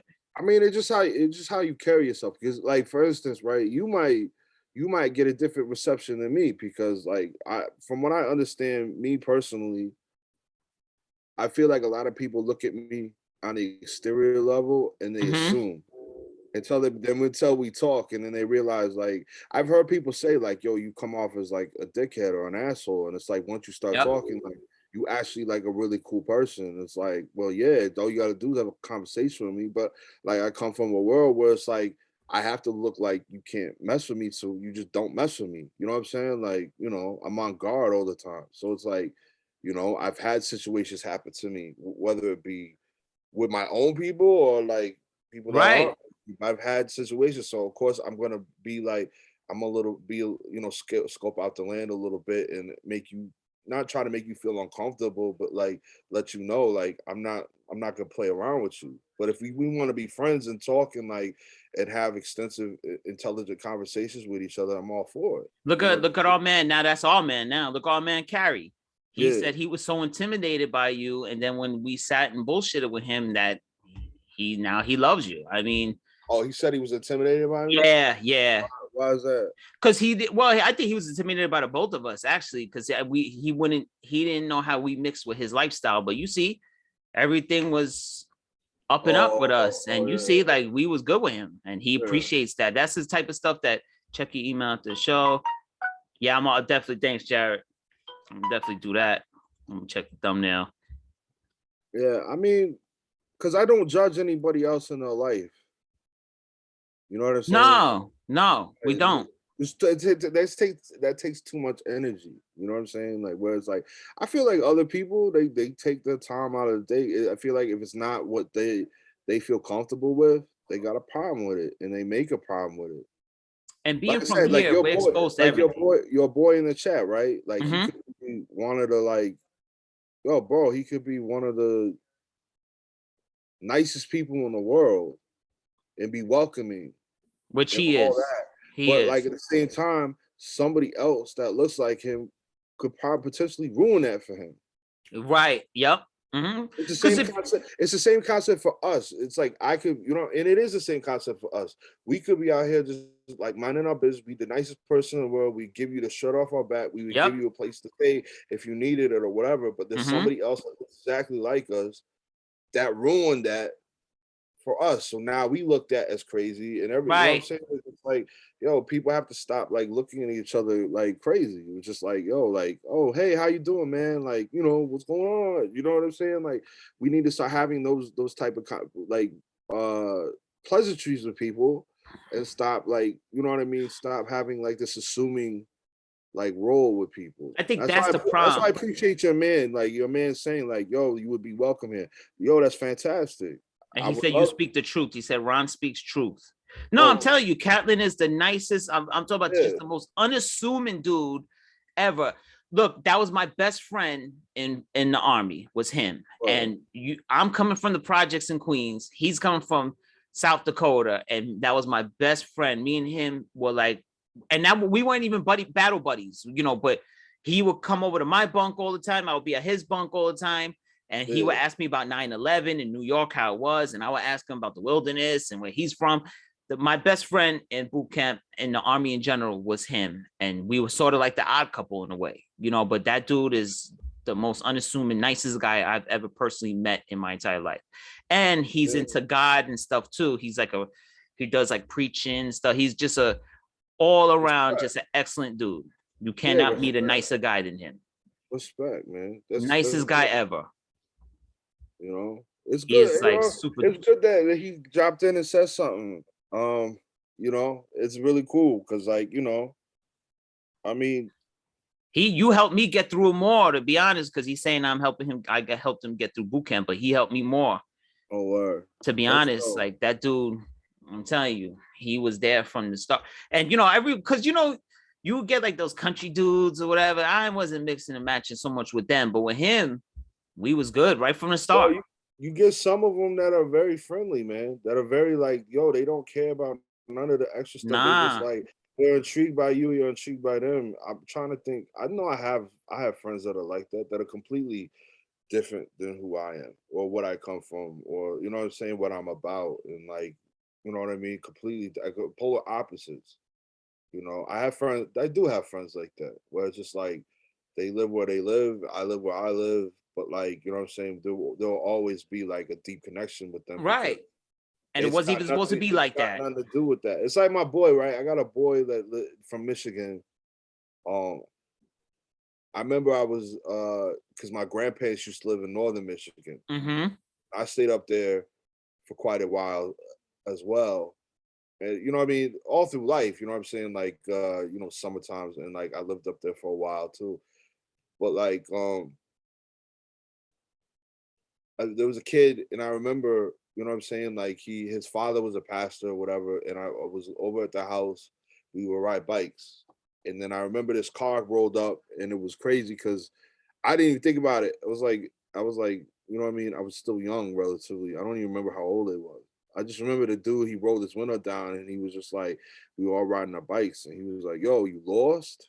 Mm. And it didn't register me. I just kind of looked at him like, no. Yep. I'm not you know what I'm saying? Like, yep. But like, you know what that means. But like, it didn't matter because I was with my friend. You know what I'm saying? So it's just like, none of that shit, you know what I mean? Like, none of that shit matters at a certain point. It's just like, you lost.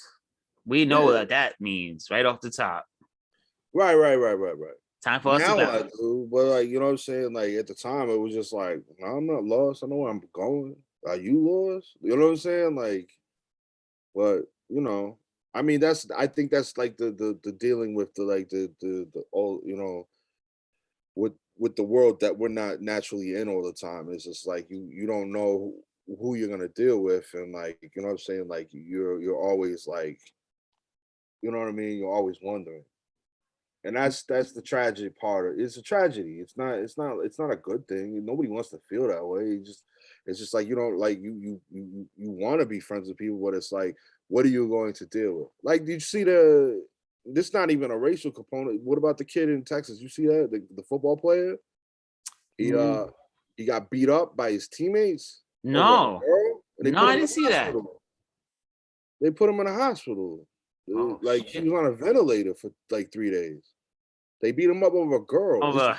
His teammates. Like, blunt force trauma. Like, it's just like, yo, like, why are some people the way they are? You know what I'm saying? It's just like, and it's supposed to be, we're the greatest country in the world and everything like that, but bro, we ain't shit. I agree. We are in certain aspects, in like certain regards, as far as like militarization. And, best military. Yep.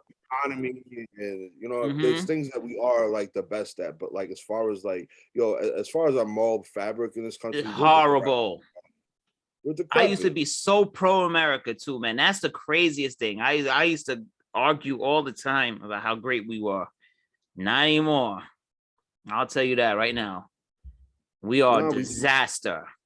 Yeah, I mean, it's we can't. The world is nuts, bro. I mean, not the world. Just I feel like in America. In America, yeah, because you go to other countries. When I travel, I go to other countries. Everyone, yeah, you don't have much. Like everyone living in a bullshit place and stuff like that. But the quality of life, like the way they live, is just so much better than how we live. Like it's ridiculous. Like all the things we have to deal with here is crazy, man. It's just the quality of life is so awful. Right. That's why I get jealous of someone like Catlin, because I'm like, I wish I could step out and be in the wilderness and just, sometimes I'm jealous of his scenery. I wish I had the scenery that he has. We don't have that over here. So it's a little, and even Jared. Even Jared's in California, but Jared lives like in the desert. So I kind of wish I had that environment too. Yeah. Right? I'm jealous of Jared. Jared has a backyard and he could kind of go vent outside, and we don't have that. I mean, I think it's a perspective thing. I look at it like we do have that. We just don't have the perspective of looking at it like that. I have the perspective of looking at it like that. Okay. What was it telling me? I was telling somebody the other day. I was like, yo, like New York is like, I was telling my brother.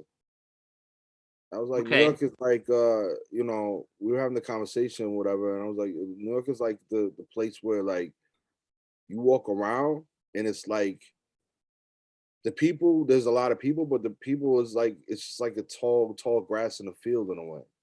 It's just shit in your way and you're just getting your way through it. These people are not, they don't bother you. You know what I'm saying? Like they're not stopping you from any, it's not like there's a bunch of people on the street here and like people stopping you. No. Unless somebody needs help. Everyone's in their own thing. Everyone got a place to go. Yeah, like I don't feel like claustrophobic. I don't feel like, you know what I'm saying? Like, I don't feel like it's like, oh, it's so chaotic. It's not, it's only chaotic if you pay attention to it. Which is a lot of it, you're not supposed to be paying attention to it. It's not your world. You know what I'm saying? Yeah, no, in New York, I don't care if somebody's smoking crack. Like, no, it's not my job to be like, it's not my job to make sure, you know what I'm saying, that you're doing the right thing or something like that. Like, it's you know how it is in Manhattan. You walk through Manhattan right now, people doing heroin on one corner, you got hookers on the other corner, and that we just all go about our business. Like, it's just, it is what it is. Like we're just, everyone's going to a certain place in New York. It's not like there's a bunch of people and they're being annoying. We're not contributing to the chaos. Right. Everyone's kind of just moving their own way and nothing shocks us. We could see people dead on the corner, but like, oh shit, as long as my train is not late, I'm good. Like, what's that thing, that meme they said about New York? They're like, look, you laughing about that? People you get mad in New York. My man, it happened to my man yesterday. He was on 120. He was coming because the dude I was talking about at the beginning. Yeah. He was taking the train to work. He got stopped on 125th. The police came on, made everybody get off the train. So everybody's off the train. There's still people coming downstairs. And so, like, everybody's off the train, like, yo, what is going on? And these cops searched the entire train, each car from one end to another. And then they got off and they was like, oh, well, you guys can get back on the train. And my man was like, asked the cop, like, what was you looking for? And he's like, yo, to be honest with you, I don't even know what we was looking for. So you just wasted time, bro. Like, I'm like, the work. You know what I mean? Like, come on. He says, I feel you guys about America right now. There's so much good left. It's perspective. What you looking for is what you find. No, there's good stuff. It's just, there's a lot of good stuff in this country. There's a lot of beautiful things in this country. There's a lot of, like, a lot of things that we can take time to be a part of. It's just, I'm tired. You know what I'm tired of? I'm tired of rhetoric. Yep. I'm tired of liberal rhetoric. I'm tired of conservative rhetoric. I'm tired of like conspiracy theories and that type of rhetoric. I'm tired of hearing about like, Jeffrey Epstein. I'm tired of hearing the islands and all of this that don't even matter. Yeah, right. Bro, like these things don't matter. They don't matter to me. They don't matter to my wife. They don't matter to No. you. You know what I mean? My brother. Like they don't matter to nothing else. No. Like you know what I'm saying? They're not. They're not. Do you know? We talk about like you know what I mean? Child sex rings and all this other stuff. Did you know there's less kids that are going missing now than ever before? But In the you would past never 50 think years, that. In the Yep. past 50 years, the amount of children that are disappearing now is way less than it was 50 years ago. It's true. But yet all we see on Facebook is like child sex ring, and it's like, what are you putting into it? What are we computing in our Because own even mind? Jared posted something the other day about children missing in Bakersfield or something like that. And I was like, God, that's crazy. But yeah, no, you're right. You're right. You know what I'm saying? It's still an issue. Kids do come up missing. But we don't never hear about it though, right? At least not here. I don't really hear about it. Listen, we talk about it happening all the time, but at the end of the day, how many of us know somebody that their kid is missing? I know nobody. I know nobody. In the longest travels that I've had in my last 39 years, I know nobody on this planet. I know nobody that's ever went missing, and I don't know anybody that has a child that went missing. No, same here. Same. Never met them. And we both been all over the country. I never bumped into someone like that. Oh, my kid is missing. I've met people that have had like AIDS. I've met people, that, you know what I'm saying? Like whatever, like all these other things in the world that go on. I've never met a person that's ever lost a child. Not missing children though, no. Catelyn said, we're tired of being tired. But she's right. Yeah. He's right. That's why I choose to like, and Catelyn might attest to this. That's why I choose to put my faith in God and just keep pushing forward and what I'm supposed to be doing. That's it. I'm not worried about. Been off really quick. I gotta go to the bathroom. I'm sorry. Keep talking to Catelyn. I'm sorry. You see all that water I was drinking. Oh my God! You just put the screen on and everything. But yeah, I just feel like that's all I can really do is put my faith in God and just keep going forward. I mean, I don't feel tired when I do that. You know what I'm saying? Like, I'm tired of dealing with people, but yeah, I'm not tired of, going through the motions. So, I don't know. This guy just left me on Facebook Live by myself. Go take a fucking piss. It's my man, though. But I might have to come out to South Dakota, though, Catelyn. That'd be dope. It'd be cool. If he's longer than 15 seconds, he's doing something else. Did you know that? Lisa? Yeah. A pee only lasts 15 seconds. So it's been longer than 15 seconds, Phil.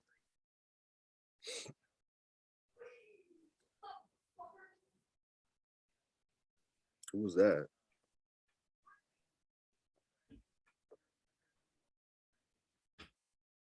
He said, Phil, hurry up. Yeah, Phil, hurry up. I'm back.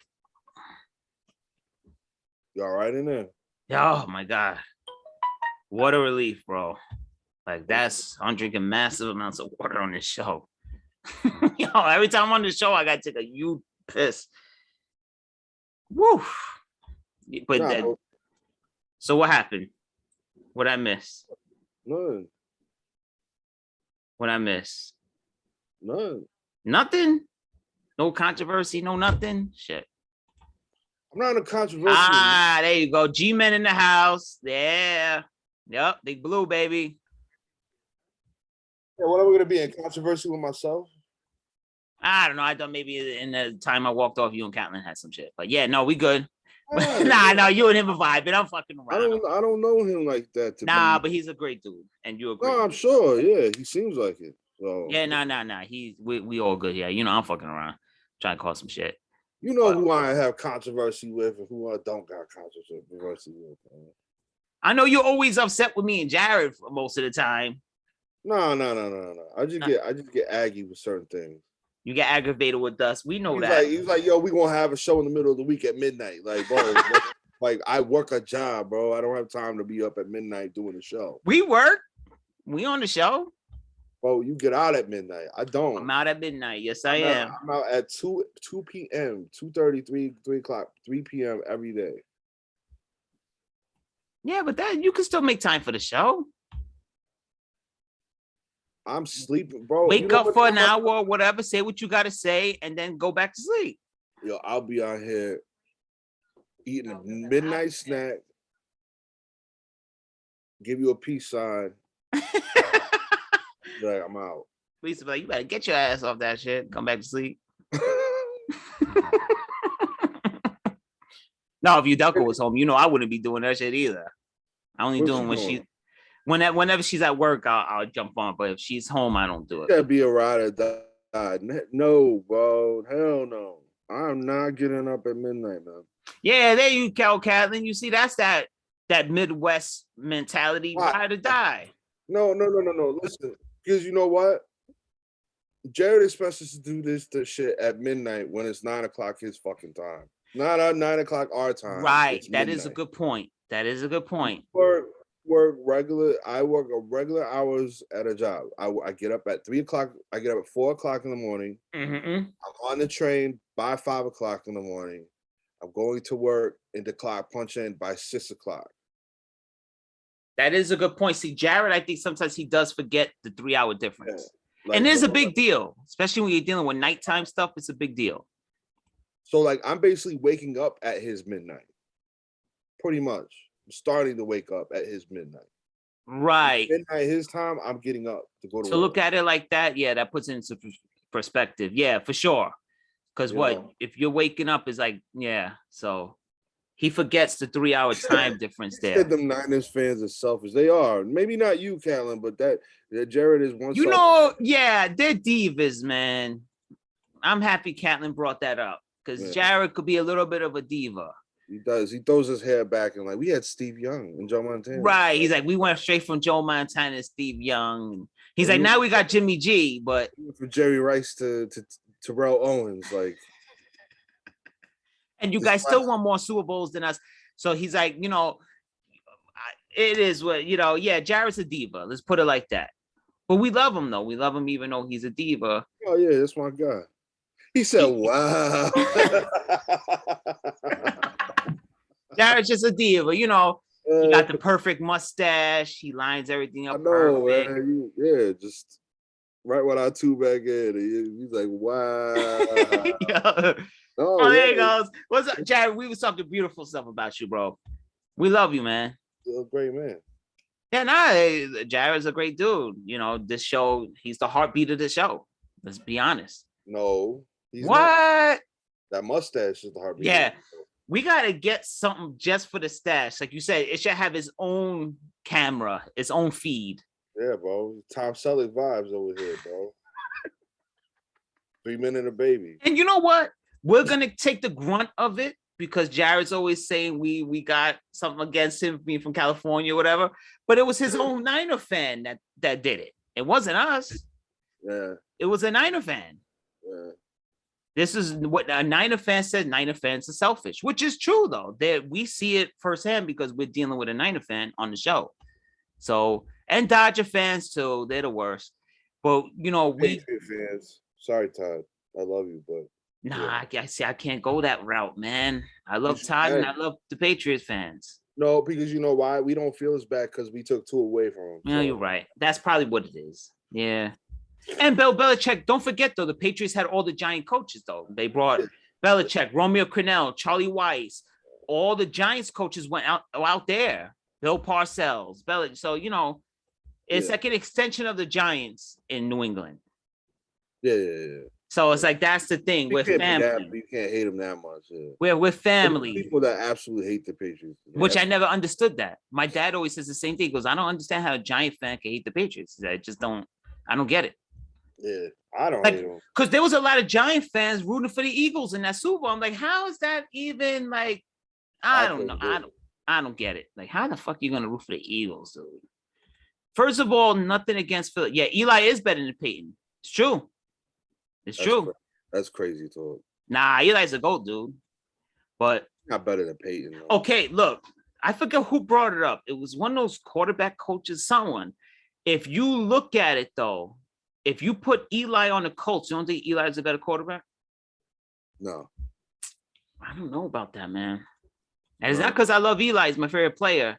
There's some truth to that though, because I forget who it was. It was some real like NFL guy. He was like he said you gotta go with Eli over Peyton. He said when you take 2 rings from Brady, you go. Yep. You're the GOAT. I always say Eli's the GOAT. I always say that. Jared says it's Jimmy G. I say it's Eli. But Peyton stopped Brady from going to at least 3 Super Bowls. So there's that. True that. And Eli never beat Peyton. Peyton always beat up on Eli whenever we played them. He always killed us. So, because I think he was 0-2 against Peyton, against the Colts. We couldn't beat him. Peyton's a better quarterback. I don't know about that, man. It's not like the Giants were doing Eli any favors, though. Eli, that last Super Bowl, Eli carried the Giants to the Super Bowl. Ron's signing right now. Ron's giving the silent treatment that he usually reserves for Jared when Jared says something crazy. Well, right now he's doing it. It's a crazy thing to say, man. Peyton is he's the older brother. And I love Peyton Manning too. To me, he's the greatest quarterback ever, more than Tom Brady. To me, is Peyton. Eli had a squad. He had the defense, but then again, but not really though. I mean, it's hard to classify Eli having a squad. I never looked at it like that. Oh yeah, Tiki Barber was a service. He wasn't terrible. Tiki Barber wasn't terrible. Tiki Barber should be in the Hall of Fame. He was hated. That was the problem. If he didn't cheat on his pregnant wife, he's in the Hall of Fame. Amani Toomer, great player. See, even Catlin said Eli didn't have a squad. Yeah, Plax. He had Plax. But look at his running backs. Brandon Jacobs was good. Bradshaw. Amar Bradshaw was good. They made a couple of Pro Bowls. Yeah, they were good players. Yeah. His Sean line was good. Sean O'Hara. McKenzie, Subert. He had a good line. David Deal. Yes, he did have a good offensive line. Yeah, Mario Manningham, Knicks, Cruz, Odell, Steve Smith. Odell Beckham at his height. No, Eli, but he had squads, man. But not they weren't consistent squads. You understand? Like it seemed like there was always something wrong. If the offense was clicking, the defense stunk. When the defense was clicking, the offense stunk. It's like there was never two things that matched in Eli's career. I feel like Peyton Manning had that consistency his whole career. Yeah. Like they were just good all the time. Well, Eli had to run and go get that ring. Yeah, it's true. Eli had to run and gun to get that ring. David Tyree. Yep. They weren't supposed to win that Super Bowl, though. Nope. And David Tyree couldn't catch for shit. But somehow he held on. This is nice. Before we continue on, this is nice to have a third person that's actually throwing topics out there for us to talk about. Yes. And not saying that Jimmy G is the greatest quarterback of all time.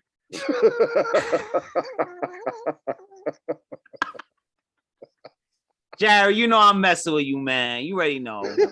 I'm just for show value, for entertainment value. I'm picking on you. You know that. Listen, Eli is the comeback king. The underdog king too. I'll put it like this: if Eli didn't have to work within the Tom Coughlin system, that's another thing. We might be having it the same. Put him in the Peyton category and Brady category. Because that's another. I'm happy you brought that up. Eli played for Tom Coughlin. There was no offense to that. Coughlin was the dictator. Right. It was his show or no show. Eli wasn't like Peyton where he was calling plays. He was switching plays up at the line all the time. Peyton ran that offense 100%. I feel like Eli, it was a lot of ground and pound and stuff. Eli didn't put up his maximum stats because of the system he was in. That is a good point too. Yeah. Got to remember that. He did play for Tom Coughlin. Definitely, yes. Man. That's what we named him. We will name him the comeback king. Yeah. Jared over there, Jared's boiling. Here, a 49er fan, praise Eli Manning. Uh-oh. Uh-oh. We got some 49er internal beef right What now. you say, man? He said he gonna hop. Lisa said he gonna hop back on the show. Yeah, Jared, he just burned up. He's gonna hop back on, like, motherfucker. But, no, but you do that. But you do that all the time. Like the other night, I didn't even finish watching. I got so mad. I was like, you were like, don't nobody care about the Barclays Center. You heard. No, but it's true. Like, come on, bro. Come on, Ron. Listen, man. It's not a big deal. Listen, it is a big deal. The Islanders even left. The Islanders like, yo, we out. And they were homeless at the time. They was like, nah, we're good. Whoa. It's true. The Islanders bounced. They were like, yo, this shit is whack. Bro. When it's time for Barclays Center to rock, it rocks. I've witnessed it. Peyton's second ring was a joke. No, you witnessed it. I know you witnessed it, but I witnessed it a little bit too. I witnessed the Islanders dip out of there. You witnessed people paying exponentially crazy amounts of money to go watch the Knicks lose on a consistent basis. Because the Knicks have the best fans in the NBA. That is the truth. But no, they got the most gullible fans in the NBA. You think so? Bing bong? Bing bong. That shit's backfiring like crazy. Can we just stop the bing bong, please? Enough with the bing bong. The bing bong is dead. We stink. We stink since the bing bong. Yeah. The second ring was a joke. It was a joke. He was not Peyton Manning no more at that point. Yeah. Aqib Talib and them were running that team. Von Miller and them. Yeah. You know what, though? The Broncos are pretty good right now, too. If you put a Peyton Manning on that team, because Bridgewater is not the guy right now. He throws too many interceptions. No. But if you put like an old Peyton Manning on that team, they'll win the Super Bowl this year. No, yeah, for sure. Because they're a pretty decent team, man. Denver's actually pretty good. Denver's pretty good this year. But yeah, the bing bong shit gotta go. Bing bong. They're like, no, we stink. I mean, but you stopped hearing bing bong. I haven't really seen that side talk so much but dude, the Knicks fans overran the Barclays Center though. You know that. It sounded like a Knicks home game. It's supposed to. If you can't buy, if I can't buy, I can buy Knicks tickets. Well, because we're so popular.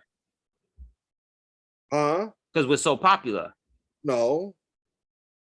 But if the Nets are going to play at the Garden, I could go buy Knicks tickets. It's not like it's going to be like you make it sound like it's a waiting list, bro. It's a waiting list. It's a waiting list for what? For Knicks tickets right now. Bing bong. No, it's not. Don't be coy with me like that. No, but you know what? You didn't see Stephen A. where he crushed the hat. I sent it in the chat where he was like, "Wake up! I'm playing like trash." That's why we're the best fans in the NBA, though. That's why. You're not the best fans. We are. Come on. What other fan base will start that whole bing bong thing and all? That's all Knicks stuff, man. You know that, Ron. Come on. Side Talk is not the most popular thing on YouTube right now, and that's all Knicks fans. I don't even give a shit. Side Talk is trash. It's actually kind of funny. And I see some of the people like that lady Crystal that they always have on, that psycho girl. She's always in Penn Station begging for money. I see her all the time. Bing bong. You guys don't have. What do I feel like the Celtics fans are better. No. Yeah, what do you think about that? NFC West is stacked, hoping my Niners make the wild card. Well, obviously we know the Cardinals are going to win that division. Celtics, Lakers. Mm-hmm. I feel like Golden State Warriors fans are better. Since when? For a long time. Nah, since Curry. No, come on. No one talked about Golden State when Bobby Sawyer was on it. Let's be honest. Come on. Let's keep it real. Whoa, they could travel for stuff. They travel for Steph Curry. Knicks don't. Yeah. That Oracle's all the Knicks fans overrun that shit. When? The Knicks fans travel better than anyone in the NBA. Like you said, we're the most gullible fan base, yes. But we are. Can we answer Catlin's question, please? He's saying, what about the Niners? Yeah, because you're talking out your ass right now. That's all right. Catlin, this is an internal New York thing. I feel like the Barclays Center, nobody, you know what I mean? Well, let's What do just you think about the NFC Yeah. West is stack, hoping my Niners make the wild card? I think Arizona's better. Arizona. Yeah, I think they could win the Super Bowl this year. You think so? I think they can win the Super Bowl this year. Yeah, I like Kyler Murray for some reason. I actually like him. You think he's better than No, the Bucks? I think they could beat the Bucks. Yep. The Bucks don't look so great. I know Tom Brady's stats are good, but they don't look so great. They're not as good as they were last year. That is comedy. What's wrong what's wrong with the Cardinals? It's the time. See, this is the problem with 49er fans? that, like fans of teams that want a bunch of stuff. It's like, nah, it's pure comedy. Like, what? Nobody else can't get none? Well, you don't think we're like that, though? You don't think the Steelers, Oh, 49ers, and Giant fans are like that? Think they won't get past the Bucks. I don't know. Maybe. I don't. Oh, Oh. the Cardinals? Tom Brady finds ways to win. Yeah. I could see them getting past the Bucks, though, the Cardinals. I like them.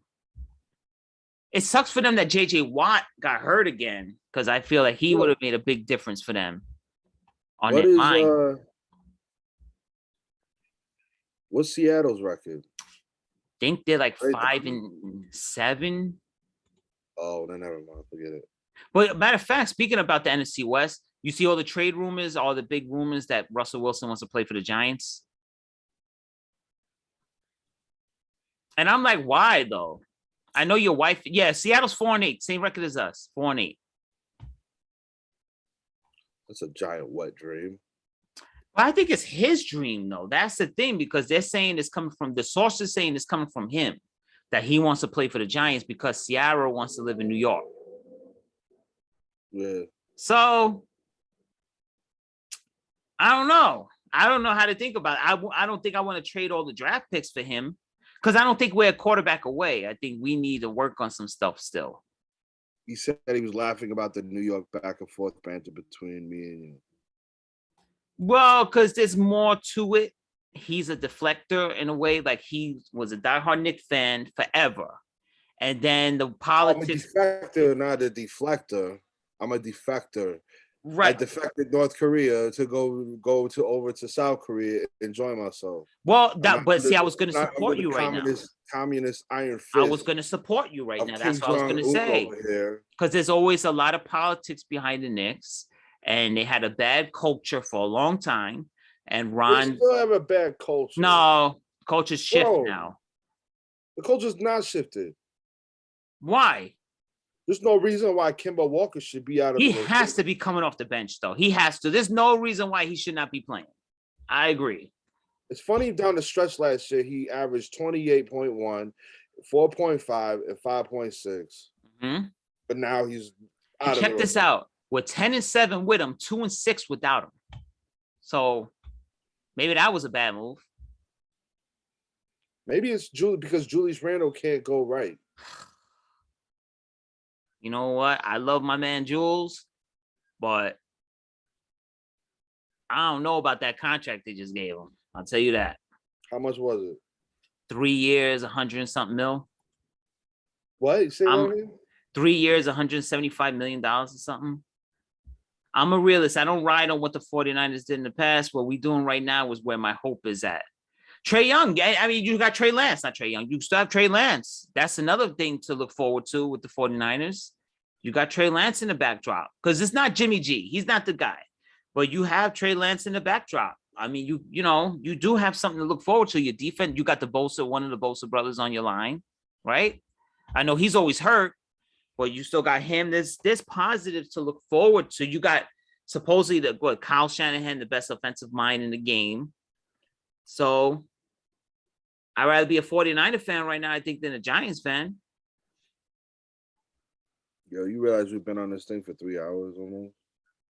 Yeah, this is what we do.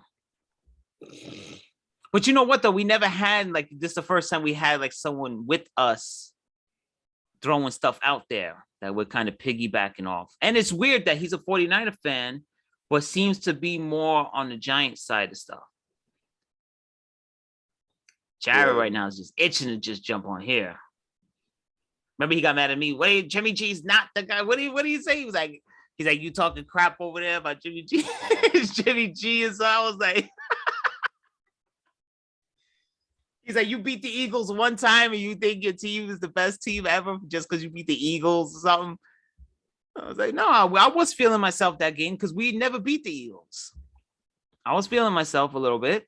You was feeling yourself a little bit. I still think it's hilarious that you call me a bad influence. Who's a bad influence? You? Me. Nah, you're not a bad influence, man. You get me rolling, though. You get me going. Why? I don't know. When I'm around you, I speak a little more openly than I usually do. Because I got my brother. My brother's with me here. I got my big brother. You know what I mean? I guess I'm a little more open when you're around. I'm more politically incorrect when you're around than when you're not around. Politically incorrect. What is that? You know, anything nowadays is politically incorrect. You know that. You can't talk about nothing no more. I do. You can't even call your son no more. It's just now that's your child. Like, no, that's my son. Like, he is a male. What's up with your kid anyway? Oh, asking for everything. His mom gonna let him play sport yet or no? She still got him in bubble wrap. No, he's playing soccer. I know. It's a shame. But no, but he's asking for PS5s and everything, whatever. But my daughter's so sweet though. He said, Daddy, the other day he came here. He said, Daddy, can I take your PS5 home? I said, I love you to death. But you ain't getting a PS5. He said, I love you, but I don't love you. Ain't getting my PS5. I said, I'll do anything in this world for you except that. Sorry, brother. Oh, I can't borrow. No, you ain't borrowing my PS5. I left you a PS4 Pro in the house, so you good. I left you a 75-inch TV, a PS4 Pro. You good. You good to go. I want this. Now he wants some Pokemon card sets or something like that. And look at his 40-yard pass stats. Jimmy G has no long ball game. Look at his 40. Yeah, he can't throw downfield unless he's throwing it to the other team. He plays good if he played for the other team, he'd be the greatest quarterback ever. Because he throws interceptions like it's Halloween candy. Yeah, he's crazy for that. He's giving away the football like it's trick-or-treating time. Jared's like, I want to just jump on and debate him right now. I mean, he's telling the truth, though. Right? We have a 49er fan with us right now in the building. So I say certain things about shit too. Like, you know what it is? Like, okay, this is the problem, right? The Steelers are another one. When I was listening to the Michael K show last night, and what happened with Chase Claypool, it's a giant Steeler and 49er problem. The three franchises that have won a lot in the past are just like messed up now. But we keep saying, oh, it's the Steeler way. It's the Giant way, the 49er way. But how about those ways just don't work anymore? What about that? I mean, now we're the bad way. If you're doing things the Giant way, that means your team is fucked up. What happened? What happened? What did we say? What happened? What happened with Chase Claypool? No, he got they went hurry up offense. He caught a pass, got the first down, jumped up, did the first down point, and he wasted 12 seconds and they lost at the last second of the game.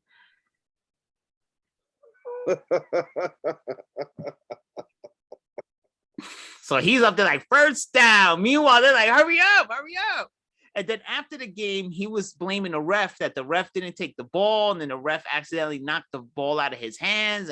Dude, just get the first down, drop the ball, and line up for the next play. You're losing. Now, if you're winning, you got the first down catch to seal the game. I can understand you go first down. But like if you're losing, what happened to just the 49ers, the Steelers, and the Giants way just stink now? That's not the way to run a team anymore. I feel like us three are in the same boat. Like we're just stuck in an old school culture that just doesn't work anymore. Now my super wants to turn the fucking heat on. Oh, the heat is up? It's blazing over there? Yeah, blazing over there. Catelyn says I'm killing him right now. Yeah, that's what I do, man. Listen, we're entertaining. It's what I do. I'm an entertainer. Mm-hmm.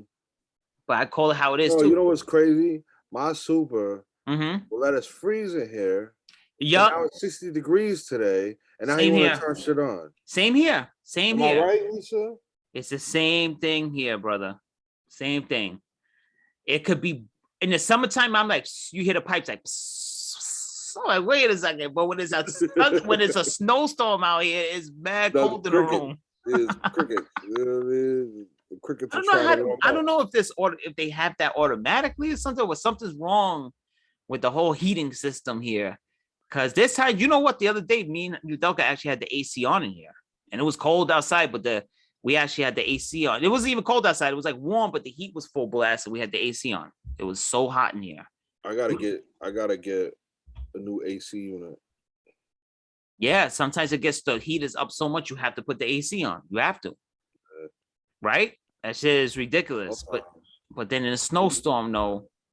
Listen, if Lisa wasn't here, I'd have the AC on. Koss is the only guy I knew that had the AC on 24/7.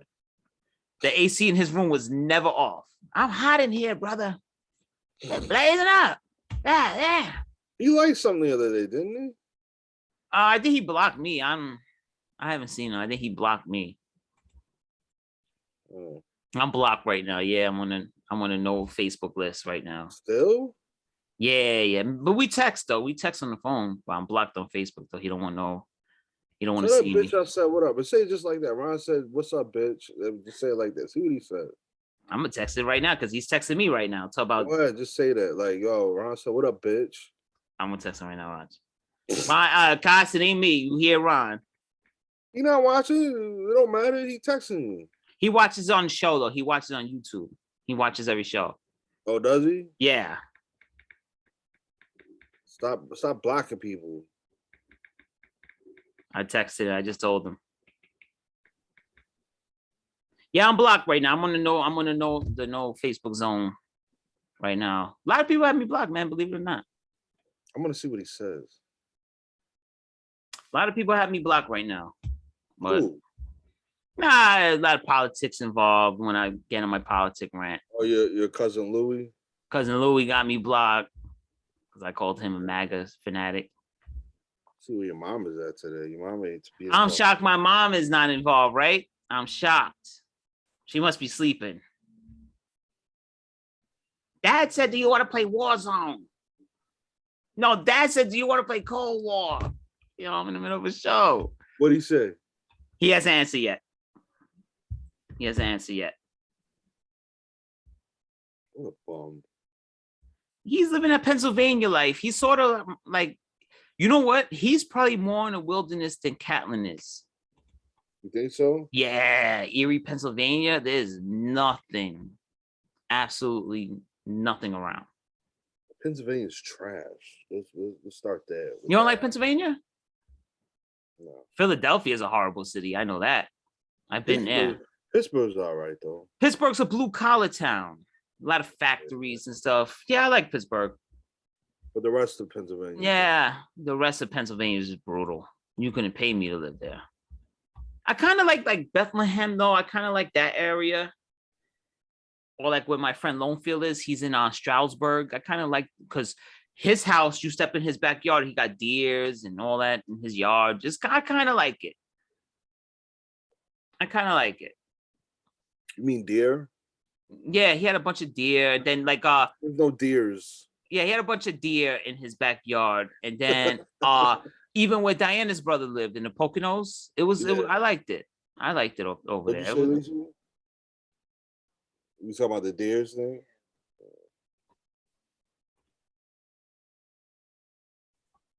Did he text you back yet? No, not yet. He's probably a motherfucker. He always gotta say something, brother. Let me on the show. He never happy, brother. He always gotta say some shit. He always trying to start with me, brother.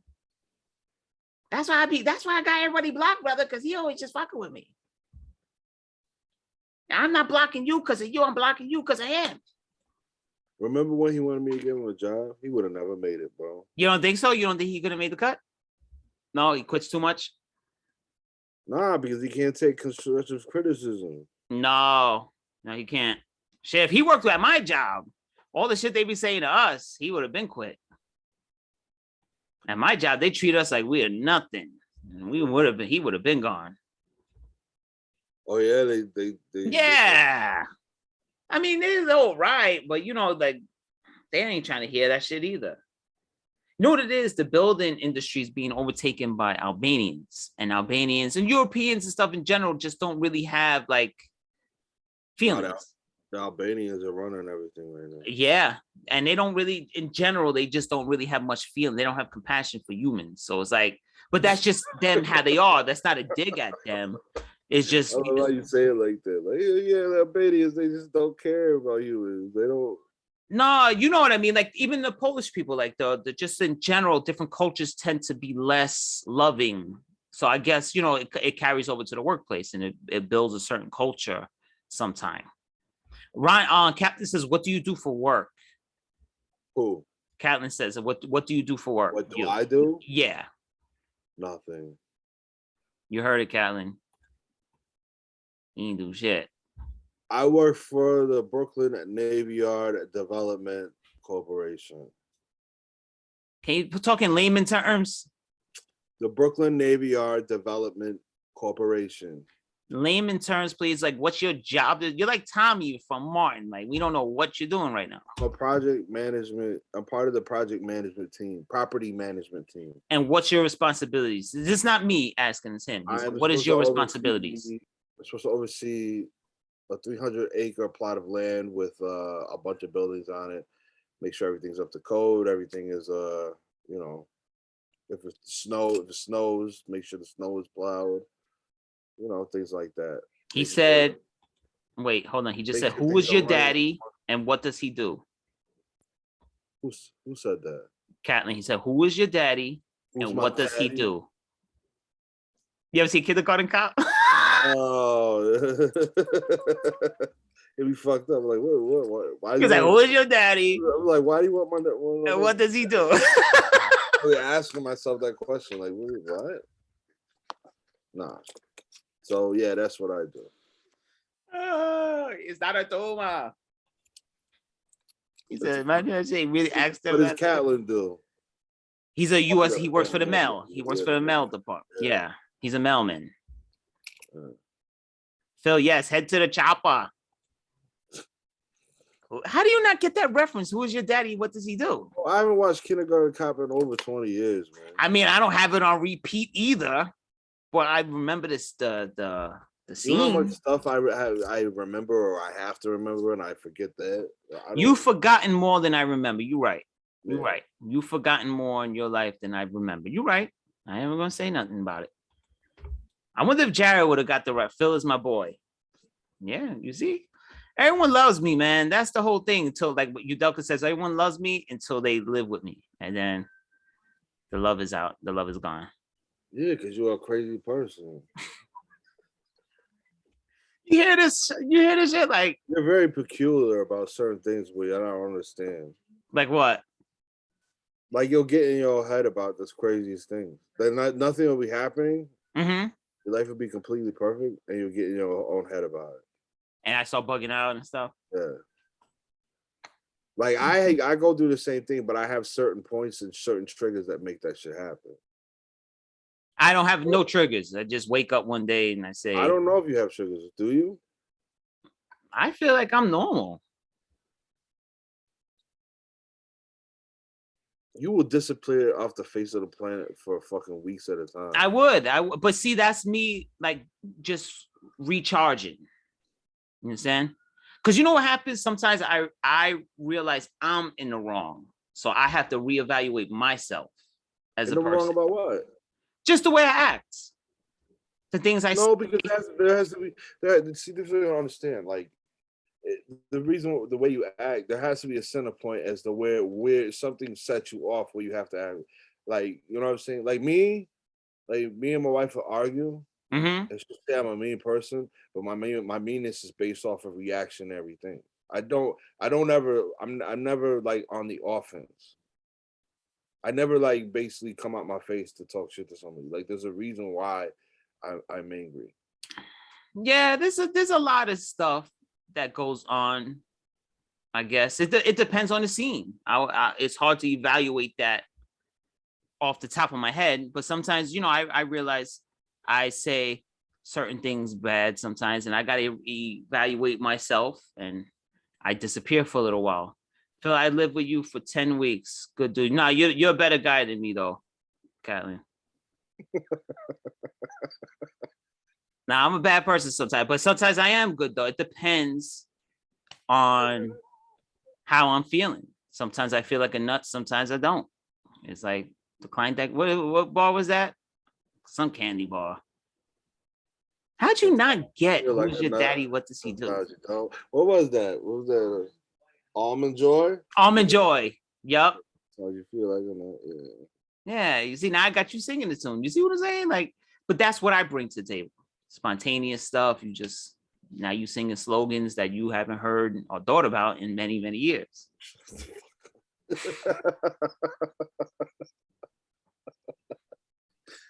Yo, man.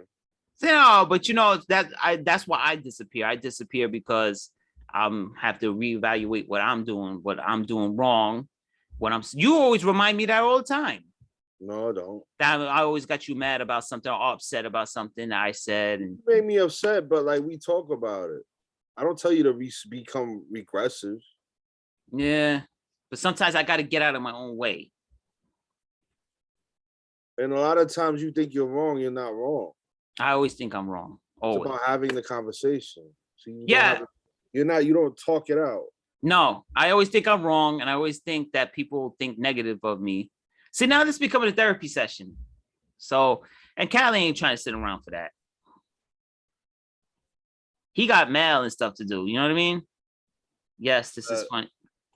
Callie dealing with mailman type. They go crazy now. I don't see. That's the thing. Urban mailmen are known to lose their mind, right? How about someone like him? Like, are you dealing with the stress of a normal post office operation, or because you see that mailman in Alabama, he dumped all, what was it, UPS? You see all the boxes he left in the ravine or something like that, and they found him, and he said, "Nah, I just didn't feel like delivering the mail." Well, I mean, I think UPS is different than USP. US. Yeah, I think UPS. Is worse than USPS, right? Yeah. Oh, Costa's like, he said, laughing my ass off. What'd he say? He just put laughing my ass off with the crying faces. No, it's going to disappear in the green screen, but it don't matter. I don't need to see it. We got to figure this whole green screen thing out. So you know what it is? I realized one thing. I'm really good on computers and stuff, right? But the new stuff like phones and apps and stuff, I'm way behind everybody else. Even Jared was teaching me stuff there. Maybe he was like, "Oh, you got to hit screen recorder." I was like, "Look, I don't even know what he's talking about." He works 6 days a week. He's feeling the grind right now. He's working 55 hours a week. He's working. He's feeling the grind. I'll be upset about that, man. But he's delivering to 5 people, though. Not like. Yo, man, you're such an asshole. No, I always. How do you work 55 hours a week to deliver to 5 houses? It's because it's more driving than anything. It's spaced out over there. I'm sure it's more extensive than just. I'm sure he doesn't deliver to just 5 people. It's really spaced out. My mom used to work for UPS, right? Mm-hmm. And they would send her out in the boonies, and she would have like 75, 80 places to deliver to in a shift. It's a lot. That is a lot. That's a lot. For people that live out in the boonies, that's a lot. He said, "Stop it, Phil," laughing out loud. He said he's gonna get on the show and clear his name. You see what I'm saying? This is what I'm saying. I know what he's talking about. I get it. Now I gotta reevaluate myself again. You see what I'm saying? No, you're not wrong, bro. You're just an asshole. That's all. You Please know, don't I do used to that. never be like this, man. I don't know what came over me. What? I used to never be an ass. Oh, you ain't gonna say nothing about that. That's not good. You have your moments.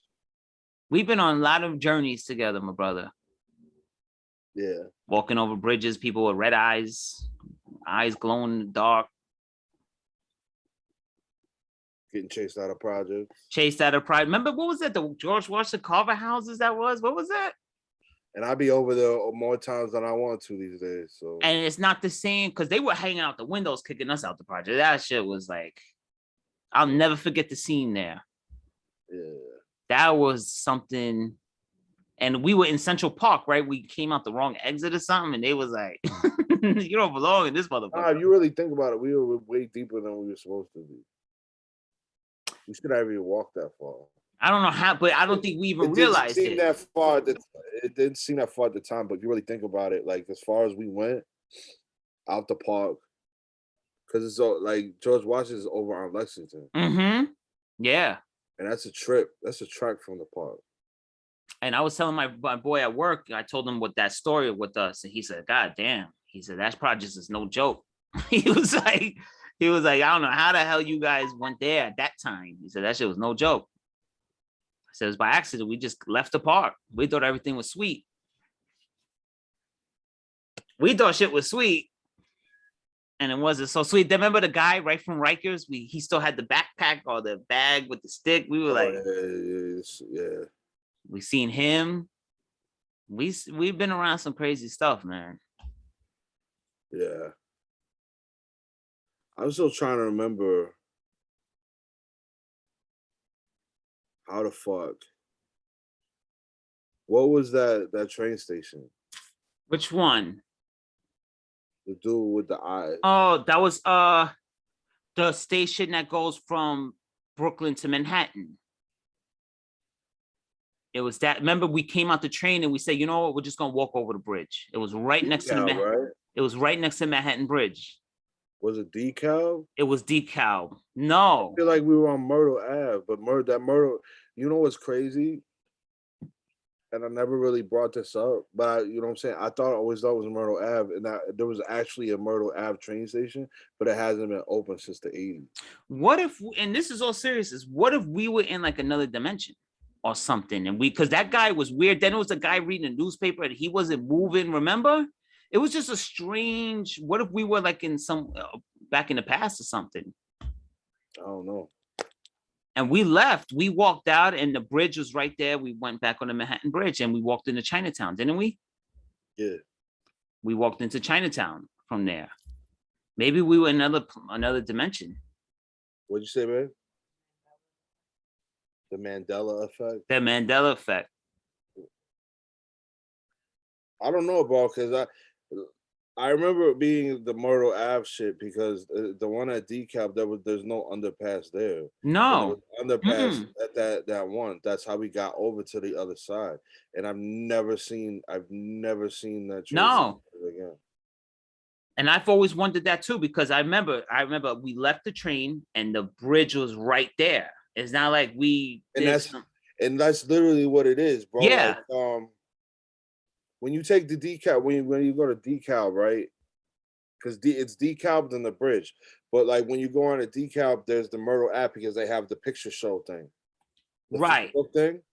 And that was the Myrtle Ave station. Yeah. That's right before the fucking bridge. Right before the bridge. Yes, because if you make the walk from DeKalb to the bridge, it's quite a bit of a way. Yeah, and we didn't walk a long way at all. We literally were right next to the bridge. We got out this train station and the bridge was right there. And we walked up the stairs to the bridge and we walked over the bridge. There was no bring my mind, man. There was no distance. We didn't have to walk any distance. That's the thing. I know that for a fact. I remember that. As soon as we left the train, there was no walking involved. The bridge there was never no underpass at DeKalb at all. The bridge was right there. And we walked right up the stairs to the bridge and we went over into Chinatown. There was no walking involved. Everything was literally right there. What do you think, babe? Maybe I'm telling you, maybe we were in another. See, we're breaking news here in Another Shade of Blue. Like, you always learn. You watch this channel, you're gonna learn. You're gonna experience something you never experienced before. Because now we're kind of time traveling right now. Think about it. The station kind of had like an 80s vibe to it, though, didn't it? Because the guy had like a trench coat. He was reading the paper. And this dude was standing in the. I remember like the train station. The dudes on the bench. There was 3 dudes on the bench, and they were just chilling there. And then the dude behind the post that kept staring at us. And so I remember that. And then I remember like I was like, "Yo, I'm the good on this. I'm off this." And that's when you left, and you went upstairs, and you was talking. We went back on the underpass on the other side. Then you went upstairs. You was talking to some dude in the car. Mm-hmm. And I was talking to the lady at the booth. Yeah. And she was just like, "Where are you going?" And I'm like, I'm not riding that train. There's something going on down there. And she was like, it's just people going to work. And I'm like, nah. Nah, there was no, that was a whole crazy vibe. There was no people going to work there. That shit was weird. And think about the dress code. The dress code was like an 80s office worker. Yeah. And then even like, I just remember in the station itself, I remember it being very like beige. Yeah. And old-timey. Yeah. Maybe we were in that station and we don't remember exact. Oh man, I wish we had a picture of that station because it wasn't DeKalb. It was not. I was always on DeKalb Avenue where the recruiting station and stuff was at. That we were not anywhere near there. Yeah. That was definitely not DeKalb. I mean, I don't even remember what the train line was. That was like some Twilight Zone stuff. It probably was the R train because we were heading back. We were trying to get back to Queens, weren't we? Yeah. So it probably was the R train. No, it wasn't York because York is underneath the bridge. We literally walked out and went on the bridge. We walked out and the bridge was right there. The Manhattan Bridge. I'll never forget that.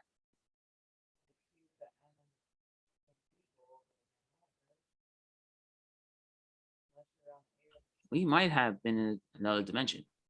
No, I'm telling you, Lisa, it was Myrtle Avenue. The Myrtle Avenue was a local station on the Manhattan Bridge subway tracks, BDN and Q trains in Brooklyn, New York at the South End.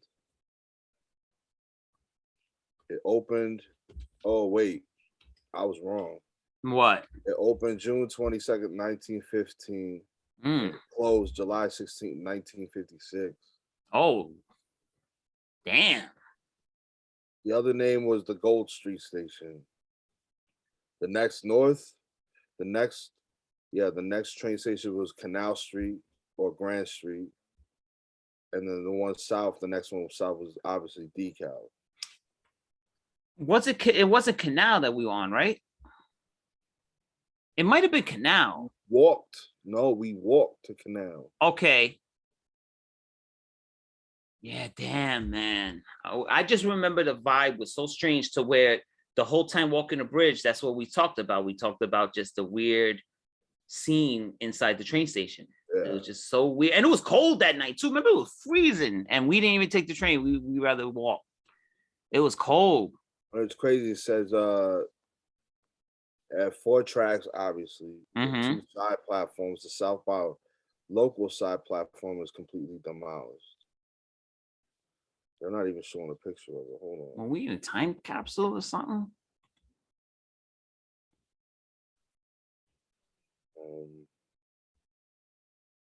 We might have been like in a time capsule. I mean, you never know, bro. Because I know what we both experienced that night was something. There was a vibe. There was an energy. No, it was definitely different. It was definitely something that was creepy. It was 100%. And that dude like was looking at us. His eyes were bloodshot red. It wasn't normal. No, there was a creepy vibe there, and 100%. Because the whole time walking over the bridge, that's all we spoke about. Was that we couldn't get that out of our heads. That'd be crazy though if that was the case. Now you see that shit all the time, like on the TLC channel and stuff, those stories. People and thank you, Catlin. We love you, man. Have a good night, my brother. Thank you for watching, man. You come on the show next week. Come on the show. I'll send you come on the show, man. We'll talk. Yeah, send me your email. And then the next show we'll do, I'll send you the invite and join up. Come watch us. Come join the show, bro. This way Jared has a 49er fan with him. I'm dead serious. Send me your email, Catlin.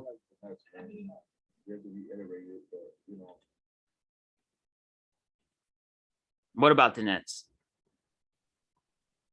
What about them? I didn't say anything about the Nets. Oh, you know what it is? Damn, now I'm in another dimension again. No, because I hit the play button on Facebook. Okay, I was like, wait, I was like, what about the Nets? I was like, wait, I'm in another dimension again. I was like, this just feels spooky. It's not even showing me. No. Catlin was like, yo, this shit is getting weird. It's time for me to bounce. Nah, because that wasn't DeKalb what we went to. It definitely wasn't. I spent a lot of time in DeKalb. It definitely wasn't that area whatsoever. Not at all. It was right next to the Manhattan Bridge. Like directly. We can't Google map that. Let me see. No, I know where it is. Well, I want to see. There's no station there though. Not anymore. It's closed, sealed off. Then where the fuck? Hold on. I'm gonna look right now. I'm on. Yeah, I want to see like the surrounding area because I know we came up and the bridge is right there.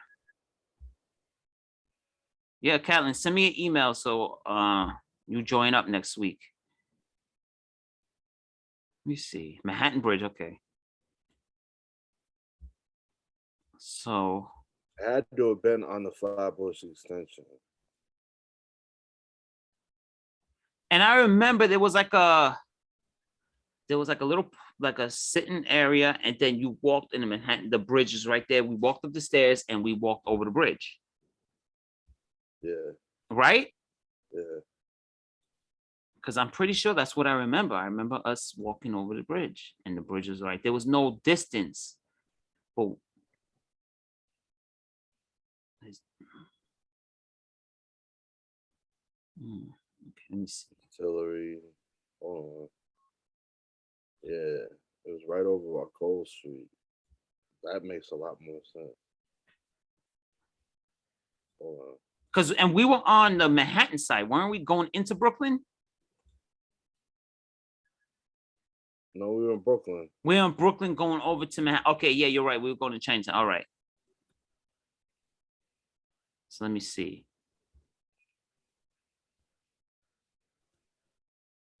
Yeah, Myrtle Avenue is right there. It's right there. Let me see. It wasn't Fulton Street, right? No, it was Myrtle. It was Myrtle. And look at that. You said that shit hasn't been around since what, 1950? 1956. Look at that. That's incredible. It wasn't like John Street. You mean J Street? I thought that. Joe John Street. Yeah, J Street. Because I just remember it being so close to the bridge. My phone's like, stupid. Because we came out and it was like a little triangle center there. And it was like a bench. And we walked right over to the bridge. Yeah. I don't know. We're probably scaring the shit out of people. Can you imagine that shit? Like, they're like, bro, the city plan is like, bro, what are you guys talking about? Can you imagine that shit though? The city plan is like, I can't imagine because we did it. Yeah, we were there. Because even when I'm looking at Google Map right now, like, there's nothing so, unless like they redid because there is a triangle thing here, but there's buildings, there's a gym there now, a lounge that probably wasn't there when we were there. Because the stairs leading up to the bridge. Hold on, I'm popping it up on my computer. Because look, there is something here. What is that? See, this all wasn't here. Like all these health stores and stuff wasn't there.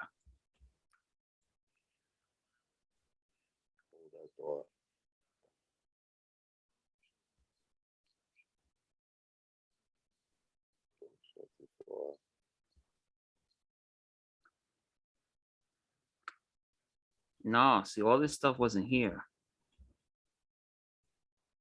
Let me see.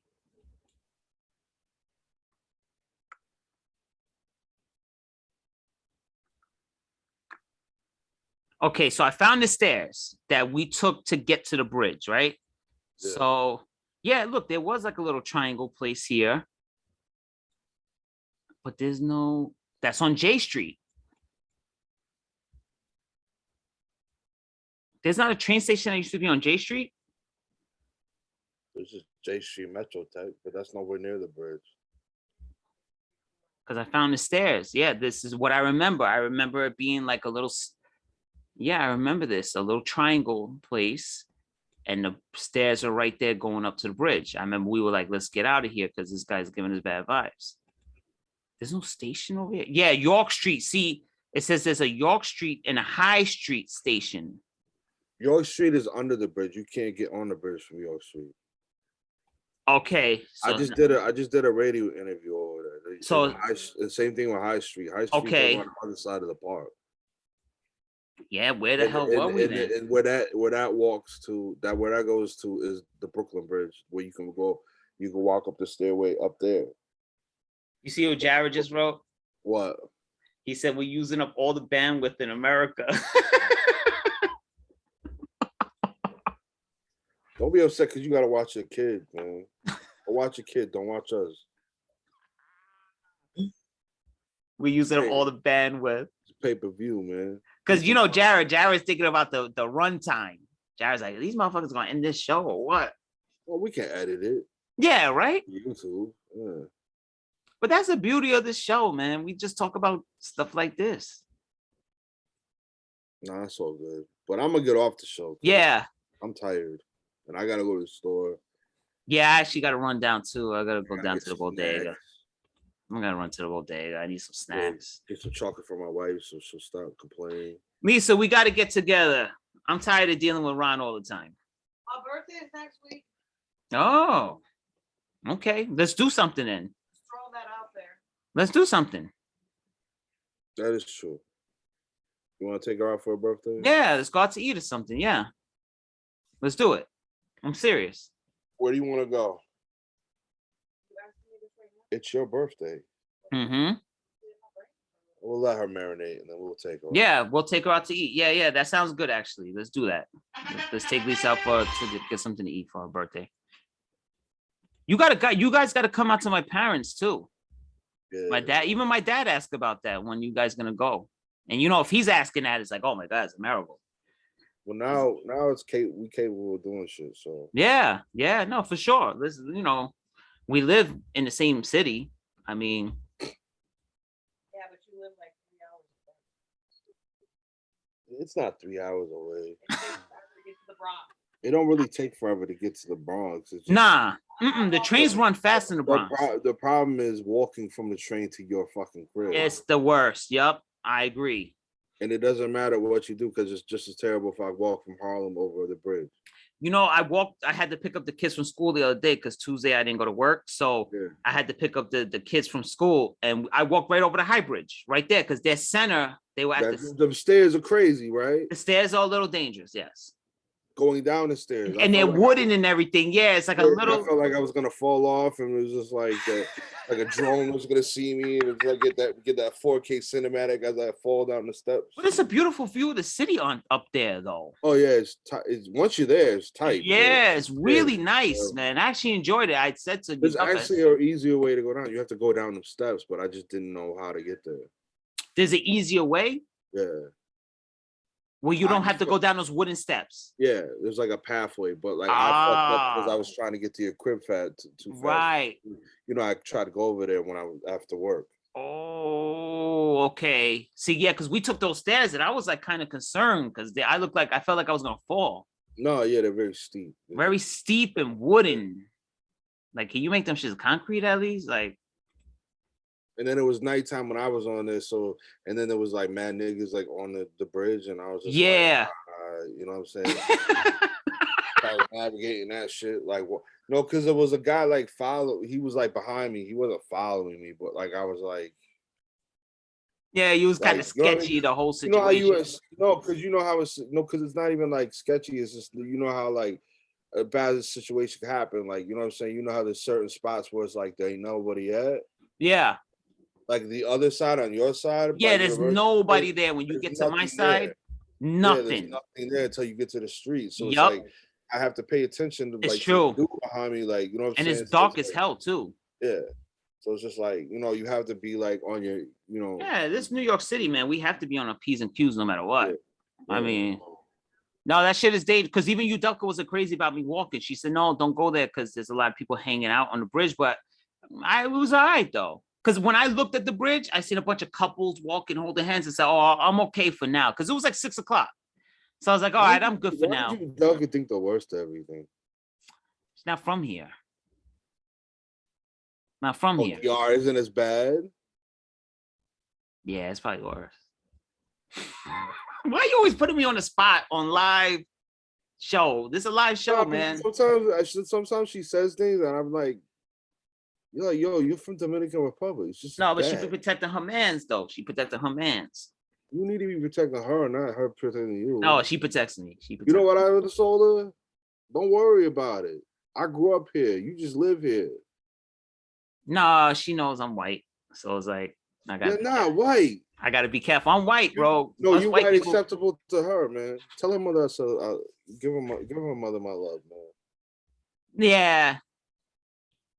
This is ridiculous. Look, you guys gotta sit down and settle this whole Dominican Republic Haiti situation. We gotta focus on that. I'm not even Haitian. I don't even care.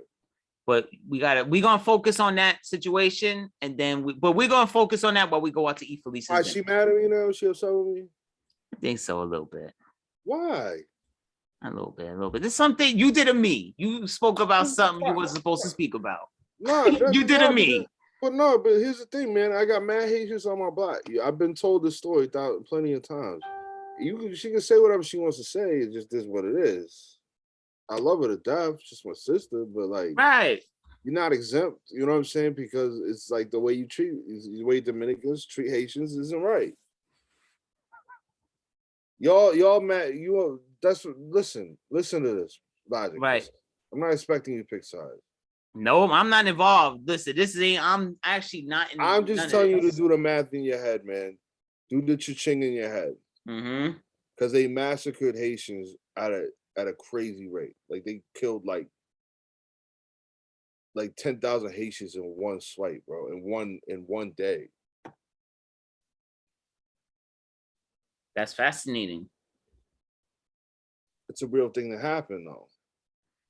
No, I believe it, but she's saying it's a whole nother situation. So don't get me in the middle of this. Can we talk about this over dinner for Lisa's birthday? Oh, no, don't do this. We'll talk about this at the dinner. All right? That's the problem.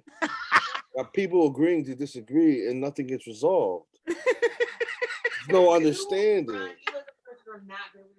This is a situation. I'm not trying to resolve it. See how much faith my wife has in me and shit? She just talks to like, you're not gonna do it. Like, what? Right. I could be the fucking beacon in this goddamn thing. I think what we're all saying here is like, maybe you're not qualified to speak about Dominicans and Haitians because we're not part of that group. So maybe that's something we shouldn't speak about. But I'm black, and those people are black. We're black, but we're not Haitian.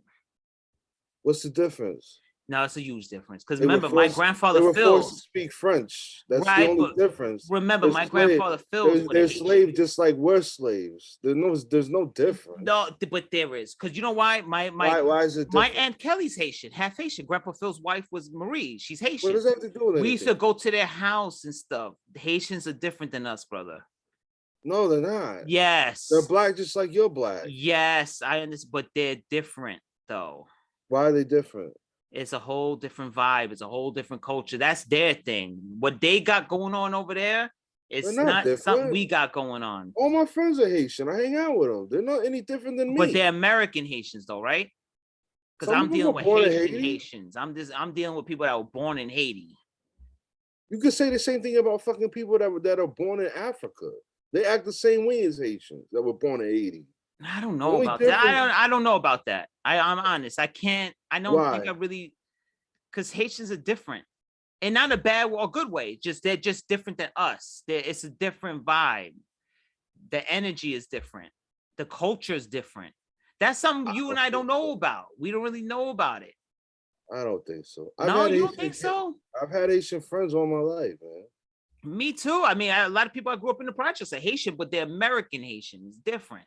No, I have a friend I went to high school with. He was adopted by a white family. He came from Haiti. But he's Americanized. No, he wasn't American. No? He still had an accent and everything. He Okay. spoke French. Ah, see. Yeah, yeah. I remember being in the house with them too, and they were all speaking French, and I didn't know what the hell. My dad had to explain to me what it was because I was a kid. But he's like, oh no, they speak French. Da, da, da. It was definitely a different experience for me growing up, being around the Haitians from Haiti.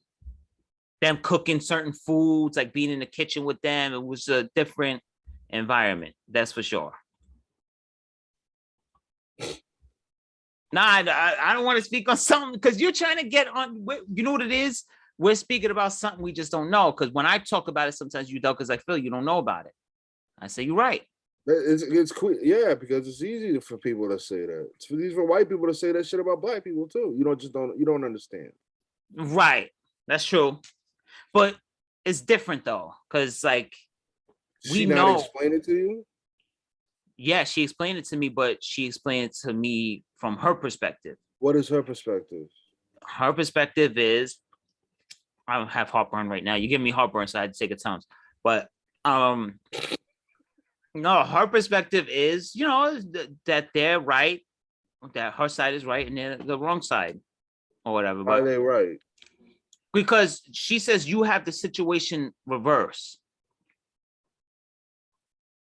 Why do I have it reversed? They ran from them because they were being persecuted and stuff. It wasn't the opposite way around. The apartheid is them kicking out Haitians out of the country. There's nobody running from anybody. They're forcing them to leave. This is an uncomfortable situation for me right now. I'm not getting involved. I'm not getting involved. Huh? I'm not getting involved. You are involved. Nope. I'm regular black, brother. I have nothing to do with anything else. I'm not Dominican and I'm not Haitian. I'm just regular American black. I'm not involved in nothing else. That's not my fight. I just don't understand how you decipher yourself for being different. Because it black. is. Because But you're look, black. but yes, but to be fair though, when I was in the Dominican Republic, the Haitians move around freely. They have their own neighborhoods, their own culture there. Do. Some of them do, but right. There was nothing I seen that was like, oh my God, the treatment is so bad. I felt like they were treated really good over there. I see you looking at me, so I feel you through the Zoom. I feel you through Zoom right now. No, but I was there. I seen Haitian neighborhoods and stuff because she owns property in a Haitian neighborhood. So when I went there, they had their stuff. Oh, there's a Haitian neighborhood. It was a Haitian neighborhood. Yes, it was. And she owns property there. So she was showing me her property where her house is going to be and stuff. And the whole surrounding area is all Haitian. You mean your guys' house?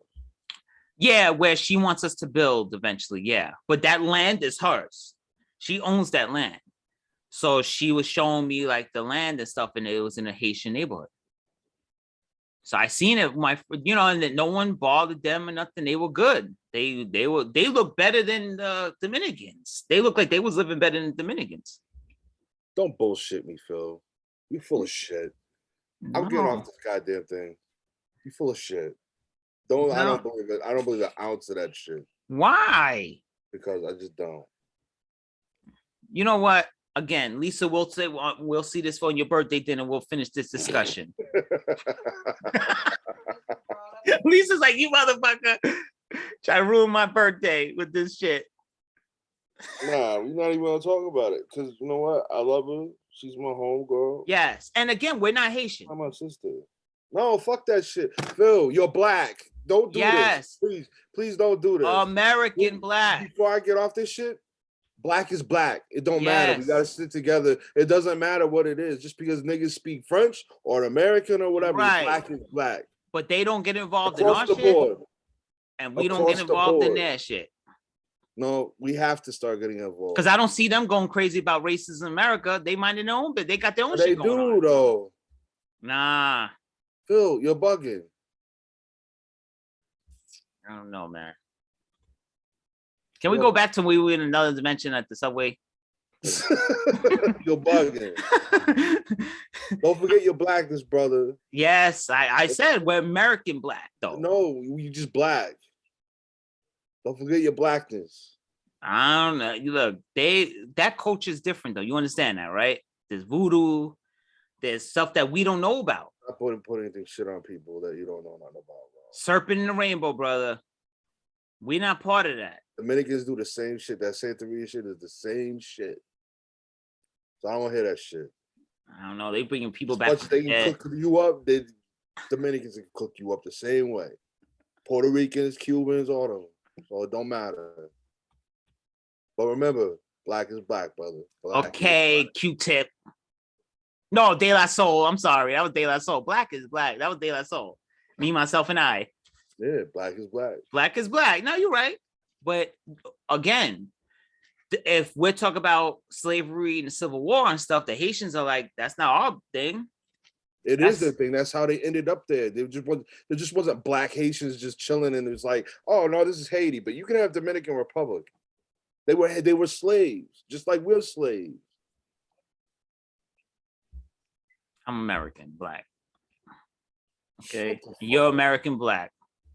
It's all colonized by the same people, man. What they say in French? Au revoir. Goodbye. Au revoir. Have a good one. It's been real. Arrivederci. I love you, Lisa. Love you, my brother. I will see you All right. guys hopefully next week for Lisa's dinner. We'll finish this discussion. No, we won't. Don't bring this up. We will not speak about this at all. Don't let her watch this. I don't think she watched. She don't like the show. Why? Besides, what are we, 4 hours in? She would have been tuned out a long time ago. All right. It's all good. She would have been tuned out a long time ago. All Go right. take your asthma pump. Go chill for a No, second. my hand Oh. sanitizer. I thought that was a asthma pump. Asthma pump. I was What gonna if say, you go ever to- don't go- even have asthma? Go take a puff of the asthma pump, relax, chill out. Relax, man. Just remember, brother. Here, look All at me with the screen right here. Fight Black the is power. black. Yeah, fight the power. Fight the power, man. But Yeah. American black, right? Doesn't mean that if you're South African, Haitian, Jamaican, New York, black is black. Love you. Love you. Love you. We'll talk. We'll talk. Peace. All right, peace.